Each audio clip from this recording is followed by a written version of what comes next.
ಆಚಿ ಮಸಾಲ. ಎಂತ ಅಡಿಗೆಯ ರುಚಿಯಾಗೋ ರಹಸ್ಯವು 20 ರೂಪಾಯಿ.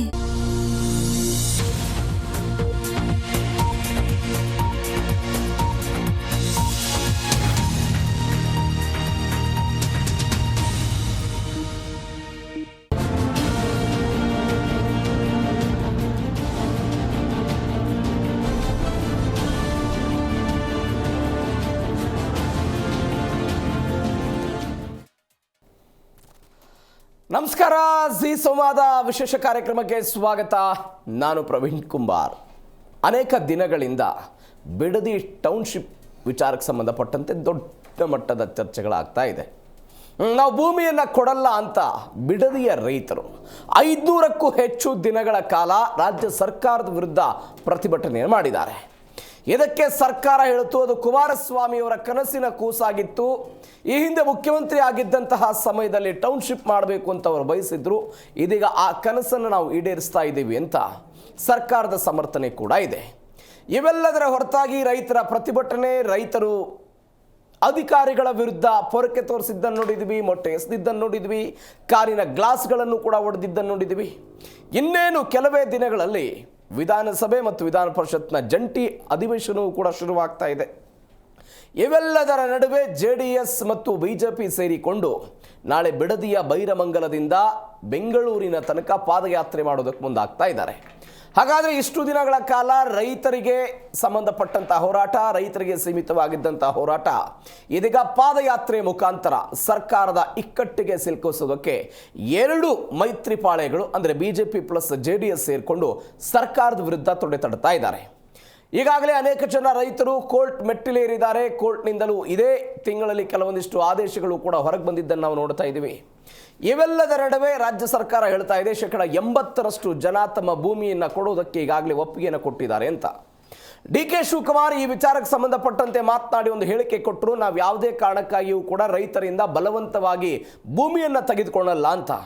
ಹೀಗೆ ಹೇಳಿಕೊಟ್ಟ ದಿನವೇ ಮತ್ತೊಂದು ಹಂತದ ಅಧಿಸೂಚನೆಯನ್ನ ಸರ್ಕಾರ ಹೊರಡಿಸಿದ್ದನ್ನು ನೋಡಿದ್ವಿ, ಭೂಮಿ ಸ್ವಾಧೀನ ಮಾಡಿಕೊಳ್ಳಬೇಕು ಅಂತ. ಹೀಗಾಗಿ ಬಿಡದಿ ಟೌನ್ಶಿಪ್ ವಿಚಾರಕ್ಕೆ ಸಂಬಂಧಪಟ್ಟಂತೆ ಪರ ವಿರೋಧದ ಚರ್ಚೆಗಳು ದೊಡ್ಡ ಮಟ್ಟದಲ್ಲಿ ಆಗ್ತಾ ಇದೆ. ಇದೀಗ ಅದು ರಾಜಕೀಯ ಅಸ್ತ್ರವಾಗಿಯೂ ಕೂಡ ಸಿಕ್ಕಾಕೊಳ್ತಾ ಇದೆ. ಈ ಪಾದಯಾತ್ರೆ ಹೆಂಗಿರುತ್ತೆ, ಸರ್ಕಾರ ಬೆದರುತ್ತಾ? ಇದೇ ಇವತ್ತಿನ ಜಿ ಸಂವಾದದ ವಿಶೇಷ. ಬಿಡದಿ ಫೈಟ್, ಮೈತ್ರಿ ಪಾದಯಾತ್ರೆ.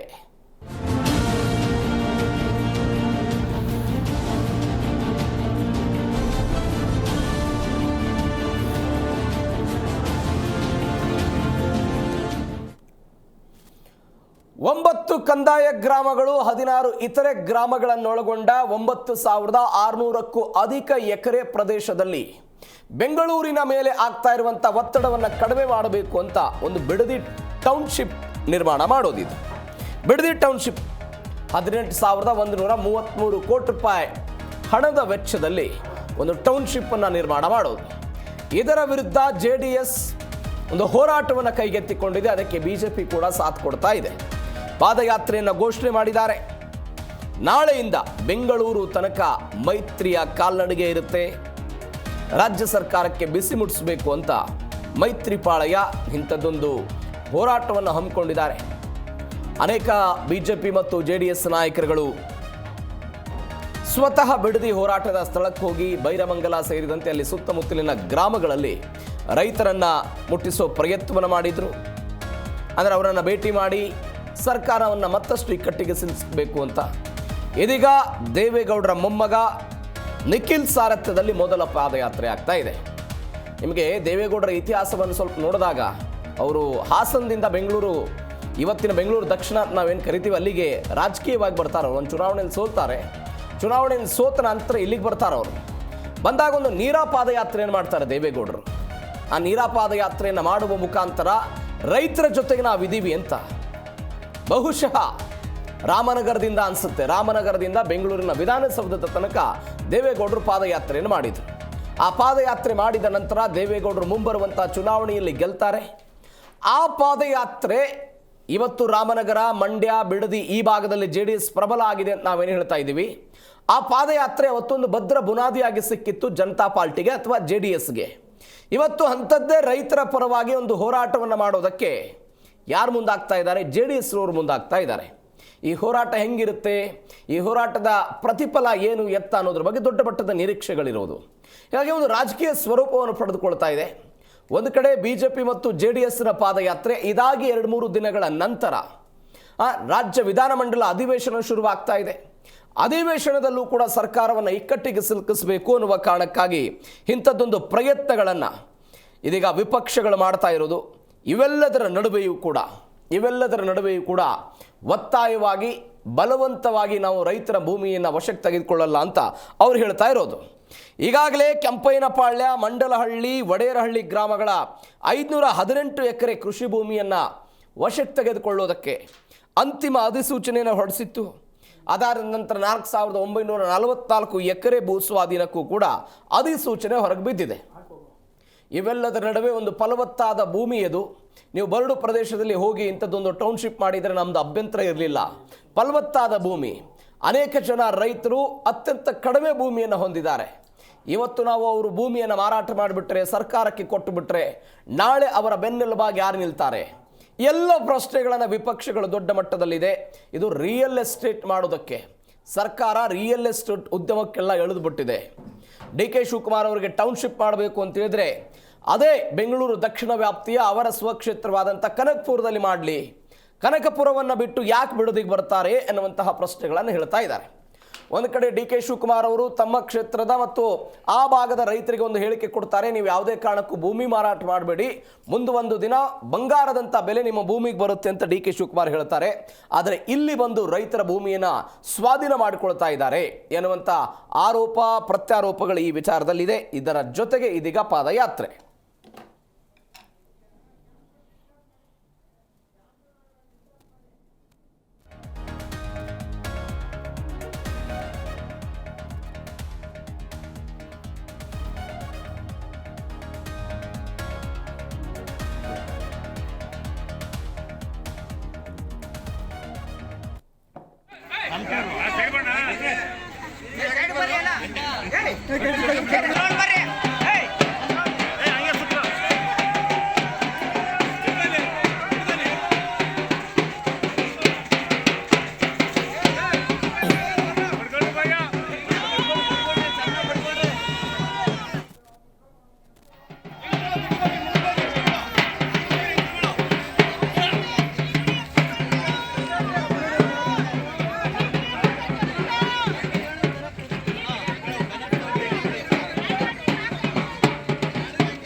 ಬಿಡದಿ ಫೈಟ್ ಪಾದಯಾತ್ರೆಗೆ ಬರ್ತಾ ಇದ್ದಾರೆ. ನೀವು ನೋಡಿ, ಇದೇ ಮಾರ್ಗದಲ್ಲಿ BJPಯವರು ಈ ಹಿಂದೆ ಪಾದಯಾತ್ರೆ ಮಾಡಿದ್ರು. ಯಾವುದಕ್ಕೆ? ಮೂಡಾ ಪ್ರಕರಣದಲ್ಲಿ ಸಿದ್ದರಾಮಯ್ಯನವರ ರಾಜೀನಾಮೆ ಆಗಬೇಕು ಅಂತ. ಯಾವ ಕೆಂಗೇರಿಯಿಂದ ಮೈಸೂರಿನ ಮೂಡಾ ಕಚೇರಿಯ ತನಕ ಪಾದಯಾತ್ರೆ ಆಗಿತ್ತಲ್ಲ, ಅದರ ನೇತೃತ್ವವನ್ನು BJP ತೆಗೆದುಕೊಂಡಿತ್ತವತ್ತು. ಅದಕ್ಕೆ ಸಾಥ್ ಕೊಟ್ಟಿದ್ದು JDS ಪಾಳೆಯ. ಇವತ್ತು ಬಿಡದಿ ವಿಚಾರದಲ್ಲಿ ಒಂದು ಡಿಫರೆನ್ಸ್ ಇದೆ. ಇದರ ನೇತೃತ್ವವನ್ನು ಅಥವಾ ಮುಂದಾಳತ್ವವನ್ನು ತೆಗೆದುಕೊಂಡಿದ್ದ್ಯಾರು? JDS ತೆಗೆದುಕೊಂಡಿದೆ. ಇವತ್ತು ಸಪೋರ್ಟ್ ಮಾಡ್ತಾ ಇರೋರು ಯಾರು? BJP ಸಪೋರ್ಟ್ ಮಾಡ್ತಾ ಇದೆ. ಇಲ್ಲಿ ಕೆಲವೊಂದಿಷ್ಟು ಗೊಂದಲಗಳು ಸಹಜವಾಗಿತ್ತು. ಒಟ್ಟಿಗೆ ಪಾದಯಾತ್ರೆ ಮಾಡ್ತಾರೋ, ಬೇರೆ ಬೇರೆಯಾಗಿ ಪಾದಯಾತ್ರೆ ಮಾಡ್ತಾರೋ, ಎಲ್ಲವೂ ಕೂಡ ಗೊಂದಲ ಇದ್ದಂತಹ ಬೆಳವಣಿಗೆ ಇದು. ಈ ಗೊಂದಲದ ನಡುವೆಯೂ ಕೂಡ ಮೈತ್ರಿ ಪಾದಯಾತ್ರೆಯನ್ನು ಮಾಡ್ತಾ ಇದೆ. ಹೀಗಾಗಿ ಎಷ್ಟರ ಮಟ್ಟಿಗೆ ಯಶಸ್ವಿ ಆಗುತ್ತೆ ಅನ್ನೋದು ಇವತ್ತಿನ ಸದ್ಯಕ್ಕೆ ಪ್ರಶ್ನೆ. ಇದೇ ವಿಚಾರದ ಬಗ್ಗೆ ಇವತ್ತು ಕೂಡ ಮಾತನಾಡ್ತಾ ಹೋಗೋಣ. ಹಲವು ಜನ ಅತಿಥಿಗಳು ನಮ್ಮನ್ನು ಜಾಯ್ನ್ ಆಗಿದ್ದಾರೆ. BJP ವಕ್ತಾರಾದಂಥ ರುದ್ರದೇವರು ನಮ್ಮ ಜೊತೆಗಿದ್ದಾರೆ. ಸರ್ ನಮಸ್ಕಾರ, ಕಾರ್ಯಕ್ರಮಕ್ಕೆ ಸ್ವಾಗತ. ಮತ್ತೊಂದು ಕಡೆ JDSನಿಂದ HD ಉಮೇಶ್ ಗೌಡ್ರು ನಮ್ಮ ಜೊತೆ ಇದ್ದಾರೆ. ನಮಸ್ಕಾರ ಉಮೇಶ್ ಗೌಡ್ರ, ಕಾರ್ಯಕ್ರಮಕ್ಕೆ ಸ್ವಾಗತ. ಆಮ್ ಆದ್ಮಿಯಿಂದ ಶಶಿಧರ್ ಆರಾಧ್ಯ ಅವರು ನಮ್ಮನ್ನು ಜಾಯ್ನ್ ಆಗಿದ್ದಾರೆ. ನಮಸ್ಕಾರ ಶಶಿಧರ್ ಅವರು, ಕಾರ್ಯಕ್ರಮಕ್ಕೆ ಸ್ವಾಗತ. ರುದ್ರದೇವರೇ, ಏನಿದು ಪಾದಯಾತ್ರೆ? ಯಾವ ಉದ್ದೇಶ? ಈಗ ಮೂಡಾ ಹಗರಣ ಆದಾಗ ಸಿದ್ದರಾಮಯ್ಯನವರ ವಿರುದ್ಧ ಪಾದಯಾತ್ರೆ ಮಾಡಿದ್ರಿ, ಒಬ್ಬ ವ್ಯಕ್ತಿಯ ವಿರುದ್ಧ ಆರೋಪ ಬಂದಿತ್ತು, ಕುಟುಂಬದ ವಿರುದ್ಧ ಆರೋಪ ಬಂದಿತ್ತು, ಪ್ರತಿಭಟನೆ ಆಯಿತು. ಇದೀಗ ಏನಿದು? ನೋಡಿ ಸರ್, ಇಲ್ಲಿ ರೈತರನ್ನ ಒಕ್ಕಲೆಬ್ಬಿಸ್ತಕ್ಕಂಥ ಕೆಲಸ ರಿಯಲ್ ಎಸ್ಟೇಟಿನ ಪರವಾಗಿ ಸನ್ಮಾನ್ಯ ಮುಖ್ಯಮಂತ್ರಿಗಳು ಹಠಕ್ಕೆ ಬಿದ್ದಿದ್ದಾರೆ ಅಂತ ಹೇಳಲಿಕ್ಕೆ ನಾನು ಬಯಸ್ತೇನೆ. ರಾಹುಲ್ ಗಾಂಧಿ ಅವ್ರನ್ನ ಮೆಚ್ಚಿಸ್ಲಿಕ್ಕೋಸ್ಕರ ಅವ್ರಿಗೆ ತೃಪ್ತಿಪಡಿಸಿ ಸಂಬಂಧಪಟ್ಟಂತೆ ಏನು ಕಾಣಿಕೆ ತಲುಪಿಸಬೇಕು ದೊಡ್ಡ ಪ್ರಮಾಣದಲ್ಲಿ ಬೇಕಾಗಿದೆ. ಆ ಒಂದು ಕ್ರೋಢೀಕರಣಕ್ಕೆ ಈ ಒಂದು ಯೋಜನೆ ಕೈ ಬಿಡ್ತಾ ಇಲ್ಲ, ಹೊರಟುತನ ಪ್ರದರ್ಶನ ಮಾಡ್ತಾ ಇದ್ದಾರೆ ಸನ್ಮಾನ್ಯ ಮುಖ್ಯಮಂತ್ರಿಗಳಾದಂಥ DK ಶಿವಕುಮಾರ್ ಅವರು. ನೋಡಿ, ಈ ವಿಚಾರದಲ್ಲಿ ಭಾರತೀಯ ಜನತಾ ಪಾರ್ಟಿ ಡಿಸೆಂಬರ್ 2ನೇ ತಾರೀಕಿಗೆ ನಾವು ಆ ಗ್ರಾಮದಲ್ಲಿರ್ತಕ್ಕಂಥ ಏನು ಇವತ್ತು 9 ಕಂದಾಯ ಗ್ರಾಮಗಳಿದೆ, ಈ ಕಂದಾಯ ಗ್ರಾಮಗಳ ರೈತರ ಪರವಾಗಿ ನಾವು ನಮ್ಮ ಮುಖ್ಯ ವಕ್ತಾರರಾದಂಥ ಭಾರತೀಯ ಜನತಾ ಪಾರ್ಟಿಯ ರಾಜ್ಯ ಮುಖ್ಯ ವಕ್ತಾರರಾದಂಥ ನಮ್ಮ ಅಶ್ವಥ್ ನಾರಾಯಣ ಗೌಡರ ನೇತೃತ್ವದಲ್ಲಿ ನಮ್ಮ ಜಿಲ್ಲಾಧ್ಯಕ್ಷ ಸಂಬಂಧಪಟ್ಟಂತೆ ರಾಮನಗರ ಜಿಲ್ಲೆಯಲ್ಲಿ ಅವರಿಗೆ ಬೆಂಬಲ ಸೂಚಿಸಿ ನಾವು ಅವತ್ತಿಂದ ಕೂಡ ನಾವು ಇವತ್ತು ಡಿಸೆಂಬರ್ ಅಂದ್ರೆ ಈಗಾಗಲೇ ಡಿಸೆಂಬರ್ ಹತ್ರ ಬರ್ತಾ ಇದೆ, ಸುಮಾರು 10 ತಿಂಗಳ ಹಿಂದೆ ನಾವು ರೈತರ ಪರವಾಗಿ ವಕಾಲತ್ತು ವಹಿಸಿ ಅವರ ಬಲವಂತದ ಜಮೀನು ವಶಪಡಿಸ್ಕೊಳ್ತಕ್ಕಂಥ ಕೆಲಸ ಬೇಡ ಅಂತೇಳಿ ನಾವು ಅವತ್ತು ಹೋರಾಟ ಮಾಡಿದ್ವಿ.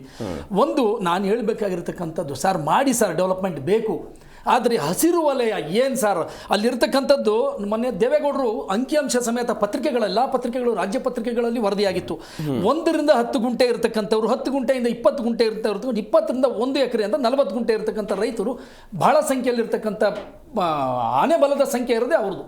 ಅಂದರೆ ಕಡಿಮೆ ಭೂಮಿಯನ್ನು ಹೊಂದಿದವರು, ಕಡಿಮೆ ಭೂಮಿ. ನೋಡಿ ಸರ್, ಈ ಉದಾಹರಣೆ ಕೊಡ್ತೀನಿ, ಹಂಗಾಗ್ಬೋದು ಹಿಂಗಾಗ್ಬೋದು ಹೇಳ್ತಾರೆ ಸರ್. 10 ಗುಂಟೆ ಇರತಕ್ಕಂಥವ್ರ ಮನೆಯಲ್ಲಿ ಜಮೀನು ವಶಪಡಿಸ್ಕೊಂಡ್ರೆ ಅವ್ರ ಕುಟುಂಬದಲ್ಲಾಗಿರ್ತಕ್ಕಂಥ ಆಕ್ರಂದನ ಯಾವ ರೀತಿ ಆಗ್ತದೆ? 3 ಜನ ಮಕ್ಕಳಿರ್ತಾರೆ ಅಂತ ಇಟ್ಕೊಳ್ಳಿ, 1 ಎಕರೆ 2 ಕೋಟಿ ರೂಪಾಯಿ ಸರ್ಕಾರ ಫಿಕ್ಸ್ ಮಾಡಿ ಕೊಡ್ತಾ ಇದೆ. ಎಷ್ಟು 2 ಎಕರೆ 7,000ದಿಂದ ಹಿಡಿದು 2 ಎಕರೆ 45, 50,000, 55,000 ಗಂಟ ಎಕರೆಗಿದೆ. ಅಂದ್ರೆ 2 ಕೋಟಿ ಸ್ಲ್ಯಾಬ್ ಮಾಡ್ತಾರೆ. ರಸ್ತೆಗೆ ಬಂದ್ರು ಒಂದು, ಅದ್ರ ಮೇಲ್ಭಾಗಕ್ಕೆ ಒಂದು, ಅದ್ರ ಮೇಲ್ಭಾಗಕ್ಕೆ ಬಂದ್ರೆ ಒಂದು ಅಂತ ಸ್ಲ್ಯಾಬ್ ಮಾಡ್ತಾರೆ. 20 ಗುಂಟೆ 1ರಿಂದ 40 ಗುಂಟೆ ಇರತಕ್ಕಂಥವ್ರು ಕೊಟ್ಟರೆ 3 ಜನ 4 ಜನ ಇವತ್ತು ಏನು ಮಾಡ್ತಾ ಇದ್ದಾರೆ ಅವ್ರ ಜೀವನ? ಸರ್, 1 kg ರೇಷ್ಮೆ ಗೂಡು 700ರಿಂದ 800 ರೂಪಾಯಿ ಇದೆ. ಬರೀ 25ರಿಂದ 50 ಮೊಟ್ಟೆ ಮಾಡಿದ್ರೆ ಒಂದು ತಿಂಗಳಿಗೆ 40ರಿಂದ 50 ಸಾವಿರ ರೂಪಾಯಿ ಸಂಪಾದನೆ ಮಾಡ್ತಾನೆ. ಅವ್ನು ಯಾವುದೇ ಒಂದು ಸೆಕ್ಯೂರಿಟಿ ಗಾರ್ಡ್ ಆಗಿ ಕೆಲಸ ಮಾಡೋದು ಬೇಡ, ಇನ್ನೊಂದು ಅಂಗಡಿಯಲ್ಲಿ ಅಮಾಲ್ಯ ಕೆಲಸ ಮಾಡೋದು ಬೇಡ, ಹೋಟೆಲ್ನಲ್ಲಿ ಕೆಲಸ ಮಾಡ್ತಕ್ಕಂಥದ್ದು ಬಿಟ್ಟು ಸ್ವಚ್ಛೆಯಿಂದ ತನ್ನ ಕಾಲ ಮೇಲೆ ತಾನು ನಿಂತ್ಕೊಂಡು ಇಡೀ ಕುಟುಂಬ ಸಾಕ್ತಾನೆ. ಈ ಉದಾಹರಣೆಗೆ 6 ಲಕ್ಷ ಲೀಟರ್ ಹಾಲು ಒಂದು ತಿಂಗಳಿಗೆ ಅಲ್ಲಿ ಉತ್ಪಾದನೆ ಆಗ್ತದೆ. ಸನ್ಮಾನ್ಯ DK ಸುರೇಶ್ ಅವರು ಆ ಒಂದು ಮಂಡಲಕ್ಕೆ ಅಧ್ಯಕ್ಷರಿದ್ದಾರೆ, ಸಂಬಂಧಪಟ್ಟಂತೆ ಡೈರಿ ಅಧ್ಯಕ್ಷರಿದ್ದಾರೆ. ಅವರು ನಾನು ಹೇಳ್ತಾ ಇರೋದ್ರಲ್ಲಿ ಸತ್ಯ ಇದ್ರೆ ಒಪ್ಕೊಳ್ಳಿಲ್ಲ ಅನ್ನೋಂಥದ್ದಾದ್ರೆ ರಾಜಕಾರಣ ಮಾಡ್ತಾರೆ ಅನ್ನೋದಾದ್ರೆ ಮಾಡಲಿ, ನಂದು ಅಭ್ಯಂತರ ಇಲ್ಲ.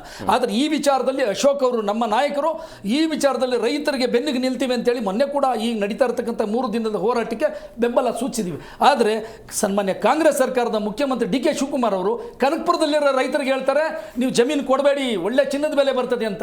ಆದರೆ ಇಲ್ಲಿ ರೈತರಿಗೆ ಹೇಳ್ತಾರೆ ಒಕ್ಕಲೆಬ್ಬಿಸತಕ್ಕಂಥ ಕೆಲಸ ಮಾಡ್ತಾರೆ. ಈಗ ಪೊರ್ಕೆ ಸೇವೆ ಮಾಡೋದಲ್ಲ, ಸುಮ್ಮನೆ ರೈತರಲ್ವಾ? ಹಂಗಾದ್ರೆ ಚಂದ್ರಪಟ್ಟಣದಿಂದ ಬೆಂಗಳೂರು ಸಿಟಿಯಿಂದ ಕರ್ಕೊಂಡು JDS ಮತ್ತು ಬಿಜೆಪಿ ಕೃಪಾಪೋಷಿತ ನಾಟಕ ಮಂಡಳಿ ಅಂತ ಹೇಳಿದ್ರು ಅವರು. ಯಾರ್ಯಾರು ಪೊರಕೆ ಹಿಡಿದ್ರು, ಅಧಿಕಾರಿಗಳ ವಿರುದ್ಧ ಆಕ್ರೋಶ ಅವರು ಹಾಕಿದ್ರು, ಅವ್ರ್ಯಾರು ಕೂಡ ರೈತ ಹೋರಾಟಗಾರರಲ್ಲ.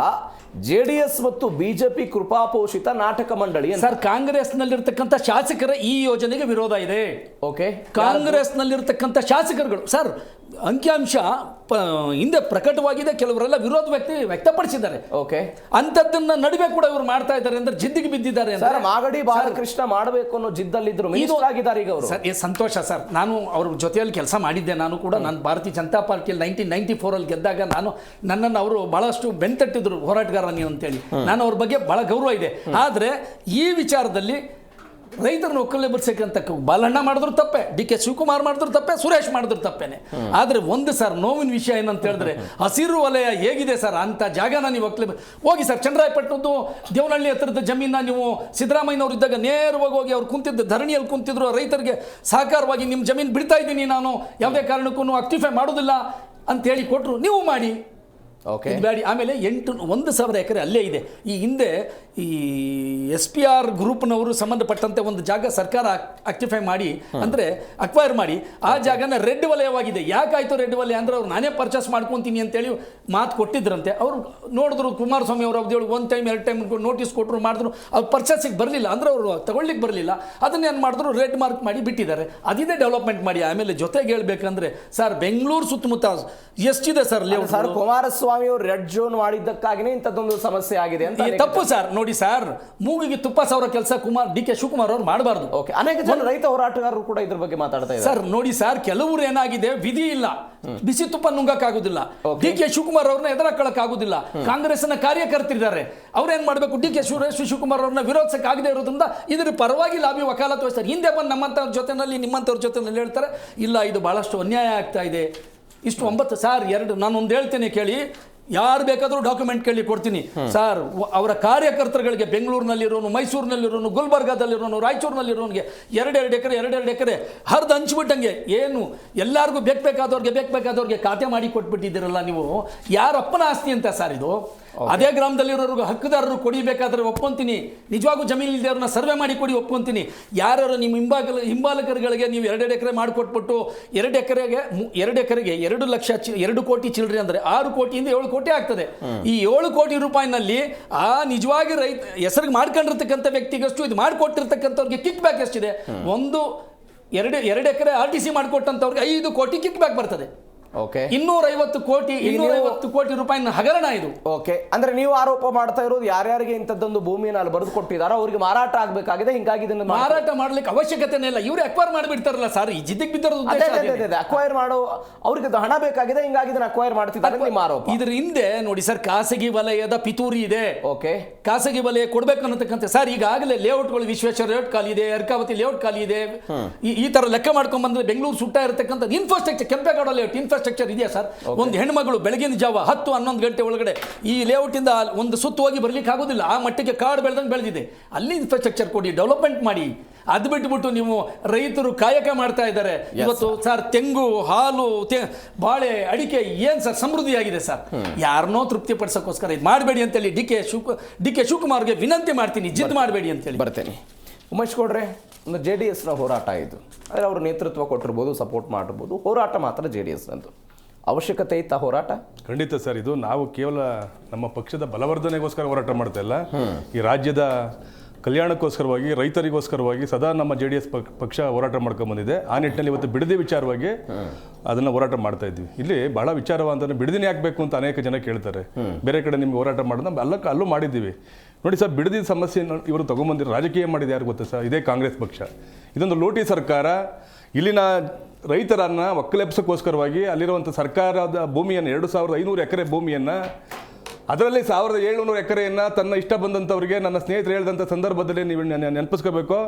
ಅದು ಸಾಕಷ್ಟು ದಾಖಲೆಗಳಿದ್ದಾವೆ. ಸ್ಥಳೀಯ ರೈತರಿಗೆ, ಅಲ್ಲಿ ಅವರ ಗೋಮಾಳದಲ್ಲಿರುವಂಥವ್ರಿಗೆ ಅಥವಾ ಉಳುಮೆ ಮಾಡೋರಿಗೆ ಜಮೀನು ಕೊಟ್ಟಿಲ್ಲ.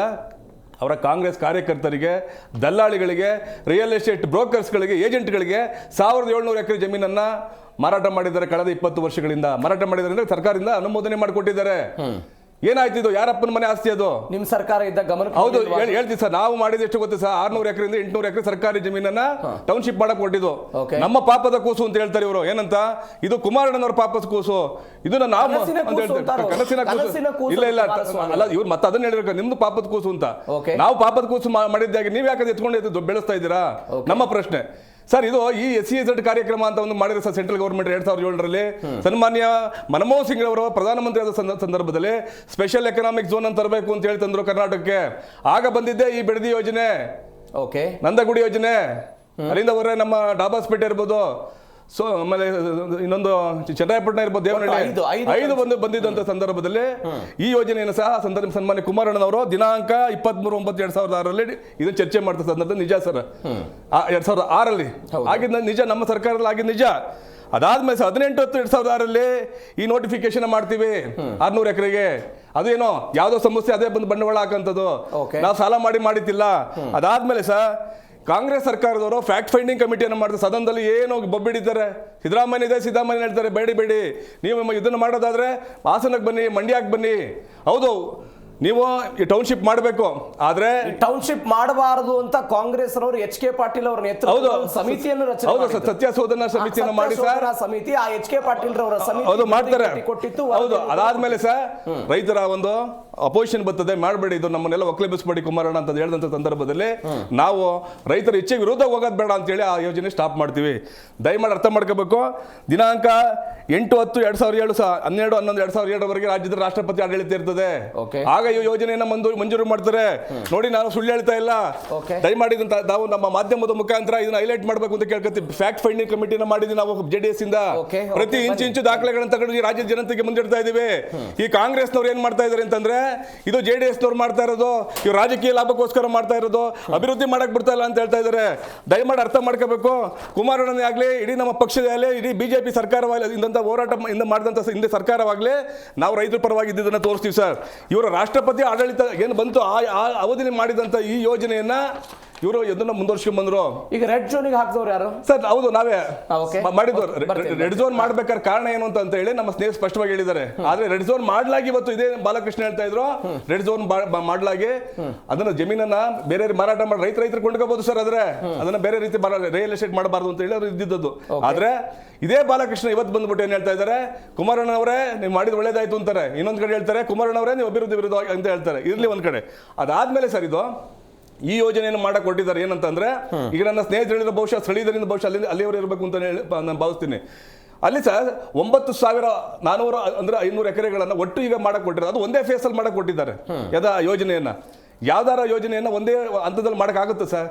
9,300 ಕೋಟಿಯನ್ನ ಹುಡ್ಕೋದಿಂದ ಸಾಲ ತಗೋತಾ ಇದ್ದಾರೆ. ಅದಕ್ಕೆ ಯಾರು ಜಾಮೀನು ಕೊಡ್ಬೇಕು? ಸರ್ಕಾರ ಜಾಮೀನು ಕೊಡ್ಬೇಕು.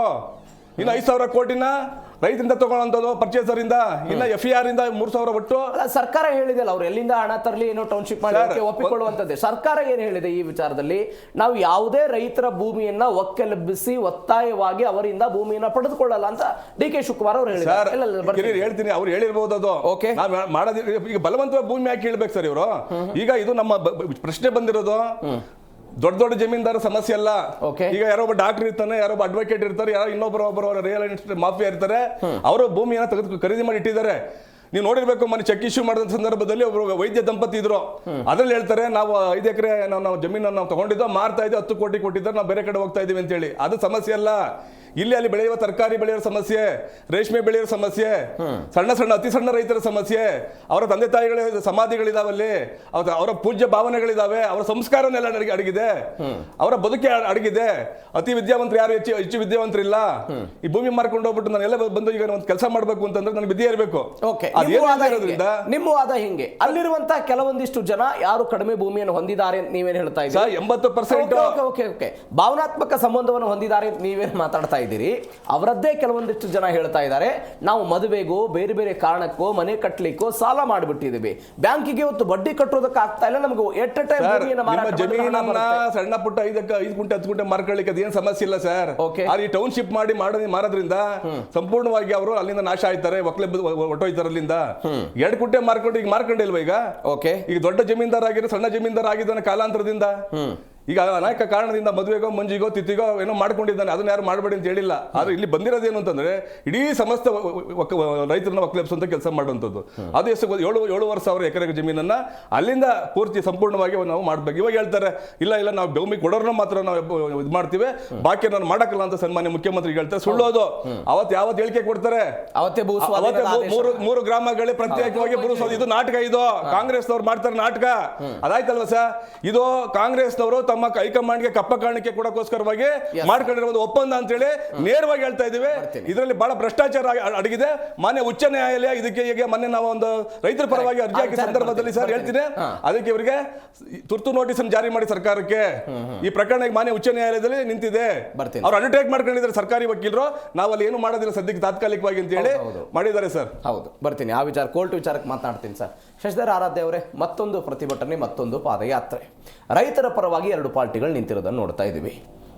ಇದು ಒತ್ತಾಯಪೂರ್ವಕವಾಗಿ ಒಕ್ಕಲೆಬ್ಬಿಸುವಂತಹ ಪ್ರಯತ್ನ ಅನ್ನುವಂಥ ಆರೋಪಗಳಿದೆ. ನಿಜಾನ ಇದು? ಅದು ರೈತರ ಪರವಾಗಿ ಹೋರಾಟ ಮಾಡ್ತಿರೋದನ್ನು ನಾವು ವೆಲ್ಕಮ್ ಮಾಡ್ತೀವಿ, ಅದೇನೂ ಒಂದಿಲ್ಲ. ಆದರೆ ನಿಖಿಲ್ ಕುಮಾರಸ್ವಾಮಿ ಅವ್ರನ್ನ ನಾಯಕನಾಗಿ ಹೊರಹೊಮ್ಮಿಸೋದಕ್ಕೋಸ್ಕರ ಇವ್ರು ಮಾಡ್ತಾ ಇರ್ತಕ್ಕಂತಹ ಇನ್ನೊಂದು ನಾಟಕ ಅಷ್ಟೇ. ಓಕೆ, ಯಾಕಂದ್ರೆ ಇದು ಆಲ್ರೆಡಿ ಎಲ್ಲರಿಗೂ ಗೊತ್ತಿರ್ತಕ್ಕಂಥ. ಪ್ಲೀಸ್ ಈಗ ಅವ್ರ ಮುಖಂಡತ್ವನೇ ಯಾಕೆ JDS ನಲ್ಲಿ ಇನ್ನೊಬ್ಬ ನಾಯಕನಿಲ್ವಾ? ಸುರೇಶ್ ಗೌಡ ಅಂತ ಇದ್ದಾರೆ ಚಿಕ್ಕನಾಯಕನಹಳ್ಳಿ ಶಾಸಕರು, ಅವರೇ ಅಧ್ಯಕ್ಷರು ಮಾಡಿದ್ದಾರೆ. ಭ್ರಷ್ಟಾಚಾರ ವಿರೋಧಿ ಹೋರಾಟ ಮಾಡದಂತ ಸಮಯದಲ್ಲಿ ಆಮ್ ಆದ್ಮಿ ಪಾರ್ಟಿ ಹುಟ್ಟಬೇಕು, ಅರವಿಂದ್ ಕೇಜ್ರಿವಾಲ್ ಅವ್ರ ನಾಯಕತ್ವ ಬರಬೇಕು ಅನ್ನೋ ಕಾರಣಕ್ಕಾಗಿ ಹೋರಾಟ ಮಾಡಿದ್ರ? ಅದೇನಿಲ್ಲ, ಅದು ಆಗಿದ್ದು ಅದು ಬೇರೆ ವಿಷಯ, ಅದು ದಿಗ್ವಿಜಯ. ನೀವು ನಿಮ್ಮ ಪ್ರಶ್ನೆ ಅವತ್ತು ನೋಡಿ, ನಾವು ಆಮ್ ಆದ್ಮಿ ಪಾರ್ಟಿ ಹುಟ್ಟೋದಕ್ಕಂತ ಅದನ್ನು ಸ್ಪಷ್ಟೀಕರಣ ಕೊಡ್ತೀವಿ. ಆಮ್ ಆದ್ಮಿ ಪಾರ್ಟಿ ಆಯ್ತು, ತೊಂದರೆ ಇಲ್ಲ, ತೊಂದರೆ ಇಲ್ಲ. ನನ್ನ ಆನ್ಸರ್ನು ಸ್ವಲ್ಪ ಕೇಳಿ ಸರ್. ಅವತ್ತಿನ ದಿನಗಳಲ್ಲಿ ಸಂಘಟನೆಯಾಗಿ ಮೂವ್ಮೆಂಟ್ ಅಗೇನ್ಸ್ಟ್ ಕರಪ್ಷನ್ ಅನ್ನೋದು ಸಂಘಟನೆ ಮುಂದುವರೆದಿತ್ತು. ದಿಗ್ವಿಜಯ ಸಿಂಗ್ ಅವರು ಎದುರುಗಿ ಈ ರೀತಿ ಮಾಧ್ಯಮಗಳ ಮುಂದೆ ಕೂತಾಗ, ನೀವು ಹೋರಾಟ ಮಾಡೋದಲ್ಲ, ನಿಮ್ಗೆ ತಾಕತ್ತಿದ್ರೆ ಒಳಗೆ ಬಂದು ಚುನಾವಣೆ ಎದುರಿಸಿ ಚುನಾವಣೆ ಗೆದ್ದು ನೀವು ಮಾಡಿ ತೋರಿಸಿ ಅಂತ ಹೇಳಿದಾಗ ಆ ಸವಾಲನ್ನು ಸ್ವೀಕರಿಸಿ ಉದ್ಭವವಾಗಿದ್ದ ಆಮ್ ಆದ್ಮಿ ಪಾರ್ಟಿ. ಅದು ಬೇರೆ ಹೋರಾಟ. ಆದ್ರೆ ಇಲ್ಲಿ ಕುಟುಂಬದ ಹೋರಾಟ ಇದು, ಅದನ್ನ ಅರ್ಥ ಮಾಡ್ಕೊಳ್ಳಿ. ನಾವು ಹೋರಾಟಕ್ಕೆ ನಾವು ಬೆಂಬಲ ಕೊಡ್ತೀವಿ, ಬೇಕಾದ್ರೆ ನನ್ನ ಸೇರಿಸ್ಕೊಳ್ಳಿ, ನಾನು ಜೊತೆಗೆ ಬರ್ತೀನಿ. ಕೆಂಗೇರಿ ನಾನು ಇದನ್ನ ಜೊತೆಗೆ ಹೋಗ್ತೀನಿ, ನಾವು ಜೊತೆಗೆ ಬರ್ತೀವಿ.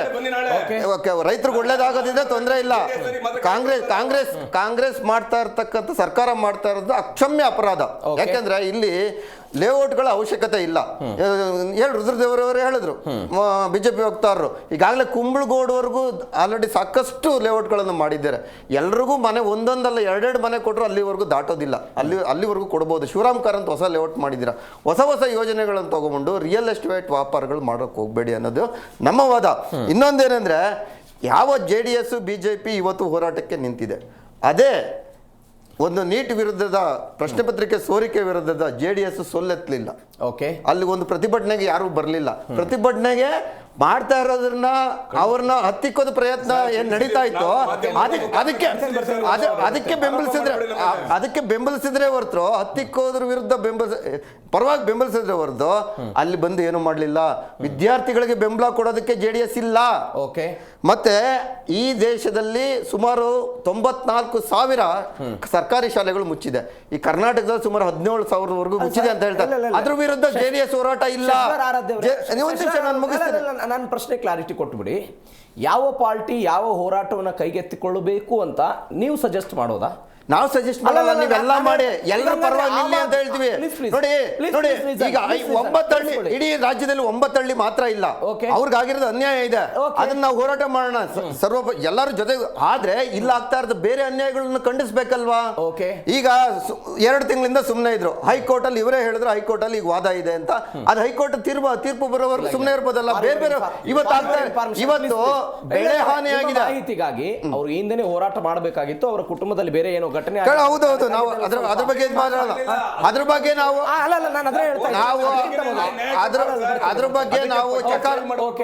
ನಾವು ಚಕಾರ ಎತ್ತುತ್ತಾ ಇಲ್ಲ. ನೋಡಿ, ಆರೋಗ್ಯ ಇಲಾಖೆಯಲ್ಲಿ CHC ಕಮ್ಯುನಿಟಿ ಹೆಲ್ತ್ ಸೆಂಟರ್ ಅಲ್ಲಿ ನುರಿತ ಶಸ್ತ್ರಚಿಕಿತ್ಸಾ ತಜ್ಞರನ್ನ ಎಲ್ಲ ಡಿಸ್ಟ್ರಿಕ್ಟ್ ಹೆಡ್ ಗೆ ಶಿಫ್ಟ್ ಮಾಡಿದ್ರು. ಅದ್ರ ಬಗ್ಗೆ ಒಂದೇ ಒಂದು ಸೊಲ್ಲೆತ್ತಲಿಲ್ಲ BJP ಆಗ್ಲಿ ಕಾಂಗ್ರೆಸ್ ಆಗ್ಲಿ. ಅದನ್ನು ಮಾಡಿ ನೀವು ರಾಜ್ಯದ ಎಲ್ಲಾ ಸಮಸ್ಯೆಗಳ ವಿರುದ್ಧವೂ ಆಮ್ ಆದ್ಮಿ ಧ್ವನಿ ಎತ್ತಿದೆ. ಖಂಡಿತ ಎತ್ತಿದೆ. ಯಾವ ಹೋರಾಟದಲ್ಲಿ ನೀವು ಹಿಂದೆ ಹಾಕಿಲ್ಲ? ನಾವು ಹಿಂದೆ ಹಾಕಲ್ಲ. ನಾವು ಭ್ರಷ್ಟಾಚಾರ ಎಲ್ಲ ಹೋರಾಟಗಳಲ್ಲೂ ನಾವು ಮುಂಚೂಣಿಯಲ್ಲಿ ನಮ್ದು ಪ್ಲಾಟ್ಫಾರ್ಮ್, ನಮ್ದು ಲಿಮಿಟೆಡ್ ಇದೆ. ನಮ್ಮಲ್ಲಿ ಹಣ ಇಲ್ಲ. ಸಾವಿರಾರು ಜನ ಬಿರಿಯಾನಿ ಕೊಟ್ಟು ಎಣ್ಣೆ ಕೊಟ್ಟು ತಗೊಂಬರೋಷ್ಟು ನಮ್ಮ ಶಕ್ತಿ ಇಲ್ಲ. ಆದ್ರೆ ಸಾಮಾಜಿಕ ಜಾಲತಾಣಗಳಲ್ಲಿ ನಾವು ಸದಾ ಸುದ್ದಿಯಲ್ಲಿದ್ದೇವೆ. ಅವ್ರು ಹಂಗೆ ಬಂದಿದ್ರ ನಿಮ್ ಪ್ರಕಾರ? ಯಾವುದು ನೀಟ್ ವಿರುದ್ಧ ಹೋರಾಟ ಐತಲ್ಲ, ಅದಕ್ಕೆ ಹೆಂಗೆ ನೀಟ್ ವಿರುದ್ಧ ನೋಡ್ಬೇಕಾಗಿತ್ತು. ಮಾಧ್ಯಮನೇ ನೀವು ಬಿತ್ರ ಮಾಡಿದ್ರಲ್ಲ, ಯಾರು ಬಂದಿರೋರು ನೀವೇ ಹೇಳಿದಿರಾ. ಅಲ್ಲಿ ಯಾರು ಬಿರಿಯಾನಿ ಕೊಡ್ಲಿಲ್ಲ, ಆರೋಪ ಮಾಡಿದ್ರಿ. ನೀಟ್ ವಿಚಾರಕ್ಕೆ ಒಂದು ಪಾರ್ಟಿ ಅಲ್ಲ, ಅದು ಸಂಘಟನೆ. ಸಂಘಟನೆ ಮಾಡಿರ್ತಕ್ಕಂಥದ್ದು. ನೀವು ಪಾರ್ಟಿಗೂ ಸಂಘಟನೆಗೂ ಹೋಲಿಸಬೇಡಿ ದಯವಿಟ್ಟು. ಅಲ್ಲಿ ನೀವೇ ಬಿತ್ರ ಮಾಡಿದ್ರ. ಇಲ್ಲಿ ಯಾರಿಗೂ ನೀರ್ ಕೊಡ್ತಾ ಇಲ್ಲ, ಇಲ್ಲಿ ಯಾರು ಊಟ ತಗೊಂಬಂತ ಅವರೇ ತಗೊಂಡ್ಬರ್ತಾರೆ. ಅವರ ಪ್ಲೇ ಕಾರ್ಡ್ ಅನ್ನ ಅವರೇ ಅಲ್ಲೇ ಸ್ಥಳದಲ್ಲೇ ಬರ್ಕೊಂತ ಇದಾರೆ ಅಂತ ನೀವೇ ಬಿತ್ರ ಮಾಡ್ಬಿಟ್ಟು ಇವತ್ತು ಈ ರೀತಿ ಕೇಳಿದ್ರೆ ನಾವೇನು ಮಾಡಕ್ಕಾಗಲ್ಲ. ನೋಡಿ, ಇವತ್ತು ಭ್ರಷ್ಟಾಚಾರ ಮಿತಿ ಮೀರಿದೆ. ಕಾಂಗ್ರೆಸ್ ಸರ್ಕಾರದಲ್ಲಿ ಭ್ರಷ್ಟಾಚಾರ ಮಿತಿ ಮೀರಿದೆ. ಹೇಗೆ ಮಿತಿ ಮೀರಿದೆ ಅಂದ್ರೆ, ಕಾಮಗಾರಿಗಳಲ್ಲಿ ಕೇವಲ 30% ಅಷ್ಟೇ ಕೆಲಸ ನಡೀತಾ ಇದೆ, 70% ಹೊಡಿತಾ ಇದ್ದಾರೆ. ಗುತ್ತಿಗೆದಾರರ ಸಮೇತ ಎಲ್ಲರೂ ರಾಜಕಾರಣಿಗಳ ಸಮೇತ ಹೊಡಿತಾ ಇದ್ದಾರೆ. ನಿನ್ನೆ GBA ವೆಸ್ಟ್ ವಿಭಾಗದಲ್ಲಿ ಆರತಿ ಆನಂದ್ ಅವರು ಶಿಫ್ಟ್ ಟ್ರಾನ್ಸ್ಫರ್ ಮಾಡಿದ್ದಾರೆ. ಯಾಕೆ? ಅಲ್ಲಿ ಭ್ರಷ್ಟಾಚಾರ ನಡೀತಾ ಇದ್ದಾರೆ. ರೆಡ್ ಹ್ಯಾಂಡ್ ಹಾಕೊಂಡಿರ್ತಕ್ಕಂಥದ್ದು ಎಲ್ಲ ಇಂತಹ ಒಂದು ಪ್ರಮುಖ ಹೋರಾಟಗಳನ್ನು ಬಿಟ್ಟು ಸ್ವಲ್ಪ ನಾವು ಬಿಡದಿ ಬಗ್ಗೆ ಸಾಕಷ್ಟು ನಾನು ಸ್ವಲ್ಪ ಇಂಟರಪ್ಟ್ ಮಾಡ್ತೀನಿ. ಆಮ್ ಆದ್ಮಿ ಕಾಂಗ್ರೆಸ್ ವಿರುದ್ಧ ಭ್ರಷ್ಟಾಚಾರ ಕಮಿಷನ್ ಇತ್ಯಾದಿ ಇತ್ಯಾದಿ ಆರೋಪ ಮಾಡುತ್ತಲ್ಲ, ಅದು ರಾಜ್ಯಗಳ ವಿಚಾರಕ್ಕೆ ಬಂದಾಗ ಬರಬಾರ್ದು. ಲೋಕಸಭಾ ಚುನಾವಣೆಯಲ್ಲಿ ಮೈತ್ರಿಕೂಟದಲ್ಲಿ ಇರ್ತಿರಲ್ಲ, ಅವತ್ತು ಈ ಆರೋಪ ಮಾಡಬೇಕು ಅಂತ ನಾನು ಹೇಳೋದು. ನಾವು ಅವತ್ತು ಮಾಡ್ತೀವಿ. ನಾವು ಅವತ್ತು ಮಾಡಿದ್ದೀರಾ? ಮಾಡ್ತೀವಿ, ಖಂಡಿತ ಮಾಡ್ತೀವಿ. ನಾವು ಮಾಡೇ ಮಾಡ್ತೀವಿ. ಅವ್ರು ತಪ್ಪಿದ್ರೆ ಡೆಫಿನೆಟ್ ಆಗಿ ಮಾಡ್ತೀವಿ. ನಾವು ಒಟ್ಟಾಗಿದ್ದೀವಿ ಅಂತ ಹೇಳೋದಕ್ಕೆ ನಾವು ಬಿಡೋದಿಲ್ಲ. ಯಾವ್ದು ಭ್ರಷ್ಟಾಚಾರ ನಡೆದಾಗ, ಅವರು ತಪ್ಪು ದಾರಿಯಲ್ಲಿ ನಡೀತಾ ಇದ್ದಾಗ ಖಂಡಿತವಾಗಿ ನಾವು ವಿರೋಧಿಸ್ತೀವಿ. ಅದ್ರ ಬಗ್ಗೆ ಪ್ರತಿಭಟನೆಯನ್ನು ಸಹ ಮಾಡ್ತೀವಿ. ಯಾಕೆಂದ್ರೆ ಕಾಂಗ್ರೆಸ್ ವಿರುದ್ಧನೇ ನಾವು ಪ್ರತಿಭಟನೆ ಮಾಡಿದ್ದಕ್ಕೆ ಬಿಜೆಪಿ ಇವತ್ತು ಅಧಿಕಾರ ಅನುಭವಿಸ್ತಾ ಇರ್ತಕ್ಕಂಥದ್ದು. ಮೂವ್ಮೆಂಟ್ ಕರಪ್ಷನ್ ಆಗ್ಲಿ, ಲೋಕಪಾಲ್ ಬಿಲ್ ಆಗ್ಲಿ, ಎಲ್ಲವನ್ನು ಮಾಡಿ ನಮ್ಮ ಜನಜಾಗೃತಿ ಮೂಡಿಸಿದಾಗ ಕಾಂಗ್ರೆಸ್ ನನ್ನ ಬದಲಾಯಿಸುವ ಪರ್ಯಾಯ ಯಾವ್ದಿತ್ತು? ಬಿಜೆಪಿ ಮತ ಕೊಟ್ರೆ ಬಿಜೆಪಿ ಇವತ್ತು ಅಧಿಕಾರದಲ್ಲಿದೆ. ಆದ್ರೆ ಬಿಜೆಪಿ ಸಹ ಸರ್ವಾಧಿಕಾರ ಧೋರಣೆ ತಳಿತಾ ಇದೆ. ಅದು ಮುಂದಿನ ದಿನಗಳಲ್ಲಿ ಜನ ಉತ್ತರ ಕೊಡ್ತಾರೆ. ಆದ್ರೆ ಬಿಡದಿ ಏನಿದೆ, ಬಿಡದಿ ಟೌನ್ಶಿಪ್ ಇವತ್ತು ಅವಶ್ಯಕತೆ ಇರಲಿಲ್ಲ. ಎಲ್ಲೋ ಡಿ ಕೆ ಶಿವಕುಮಾರ್ ಅವರು ರಿಯಲ್ ಎಸ್ಟೇಟ್ ಮಾಫಿಯಾಗೋಸ್ಕರ, ಮುಂದಿನ ಚುನಾವಣೆಗಳಿಗೆ ಹಣ ಕ್ರೋಢೀಕರಣಕ್ಕೋಸ್ಕರ ಈ ಬಿಡದಿ ಶಿಪ್ ಅನ್ನ ಅವರು ಹಠ ಹಿಡಿದಿದ್ದಾರೆ. ಈಗಾಗಲೇ 2 ತಿಂಗಳು ನಾನು ವಿರಾಮ ಕೊಡ್ತೀನಿ ಅಂತಾನೂ ಹೇಳಿದ್ದಾರೆ. ನೋಡ್ಬೇಕು ಇನ್ನು 2 ತಿಂಗಳ ನಂತರ ಅವ್ರು ಏನಾದ್ರು ಇದಕ್ಕೆ ಕೈ ಹಾಕಿದ್ರೆ, ಜೇನುಗೂಡು ಕೈ ಹಾಕದಂಗೆ ಅವರ ಸ್ಥಾನನೂ ಇರೋದಿಲ್ಲ ಅಂತ ಈ ಮೂಲಕ ಹೇಳೋದಕ್ಕೆ ಬರ್ತೀನಿ. ರುದ್ರದೇವರೇ, ನರೇಂದ್ರ ಮೋದಿ ಅವರನ್ನು ಭೇಟಿ ಆದ್ರಂತೆ ಡಿ ಕೆ ಶಿವಕುಮಾರ್. ಅವರೇ ಹಾಡಿ ಹೊಗಳಿದಂತ ಯೋಚನೆ ಇದು. ಟೌನ್ಶಿಪ್ ಮಾಡ್ತಾ ಇದ್ದೀನಿ ಸರ್ ನಾನು ಬಿಡದಿಯಲ್ಲಿ ಅಂದ್ರಂತೆ. ಇಲ್ಲ, ನಾನು ಗುಜರಾತ್ ಅಲ್ಲಿ ಮುಖ್ಯಮಂತ್ರಿ ಆಗಿದ್ದಾಗ ಟೌನ್ಶಿಪ್ ಮಾಡಿದ್ದೆ ಅಂತ ನರೇಂದ್ರ ಮೋದಿ ಅವರು ರೆಕಾರ್ಡ್ ಪ್ಲೇ ಮಾಡಿಲ್ಲ. ನಾನು ಅವರು ಮಾತಾಡಿದ ವಿಚಾರ ಏನಿದೆ ಅನ್ನೋದನ್ನ ರೆಕಾರ್ಡ್ ಪ್ಲೇ ಮಾಡಿಲ್ಲ. ಡಿ ಕೆ ಶಿವಕುಮಾರ್ ಅವರು ತಮ್ಮ ಕಾರ್ಯ ಸಾಧನೆ ಮಾಡಬೇಕು ಅಂದ್ರೆ ಕತ್ತೆ ಕಾಲಿಡಿ ಅಂತಾರಲ್ಲ, ಆ ಕೆಲಸ ಮಾಡ್ತಾರೆ. ಅವ್ರು ಹೇಳಿದ್ದೆಲ್ಲ ಸತ್ಯ ಅಂತ ನಾವು ಒಪ್ಕೊಳ್ಳೋದಿಲ್ಲ. ಯಾಕೆ ಅಂತ ಹೇಳಿದ್ರೆ ನರೇಂದ್ರ ಮೋದಿ ಅವರು ಅಲ್ಲಿ ಲೇಔಟ್ ಮಾಡದೆ ಮಾಡಿ ಅಂತ ಹೇಳಿದ್ರೆ, ಯಾವುದು ಜನಗಳಿಗೆ ವಸತಿ ಇರ್ಬೋದು, ರೈತರುಗಳಿಗೆ ಸಂಬಂಧಪಟ್ಟಂತ ಹಸಿರು ವಲಯಗಳಿದೆ, ಆ ಜಾಗದಲ್ಲಿ ಕೈ ಹಾಕಲಿಲ್ಲ. ಇದ್ದಂತ ಬಂಜರ ಭೂಮಿನ ಡೆವಲಪ್ಮೆಂಟ್ ಮಾಡಿ ಕೊಟ್ಟರು. ಒಂದ್ ಸೆಕೆಂಡ್ ವಿಚಾರನೇ ಮಾತಾಡ್ಲಿಲ್ಲ, ನೀವು ಮಾತಾಡ್ತಾ ಇದ್ರಿ. ಆಮೇಲೆ ಕೇಳಿ,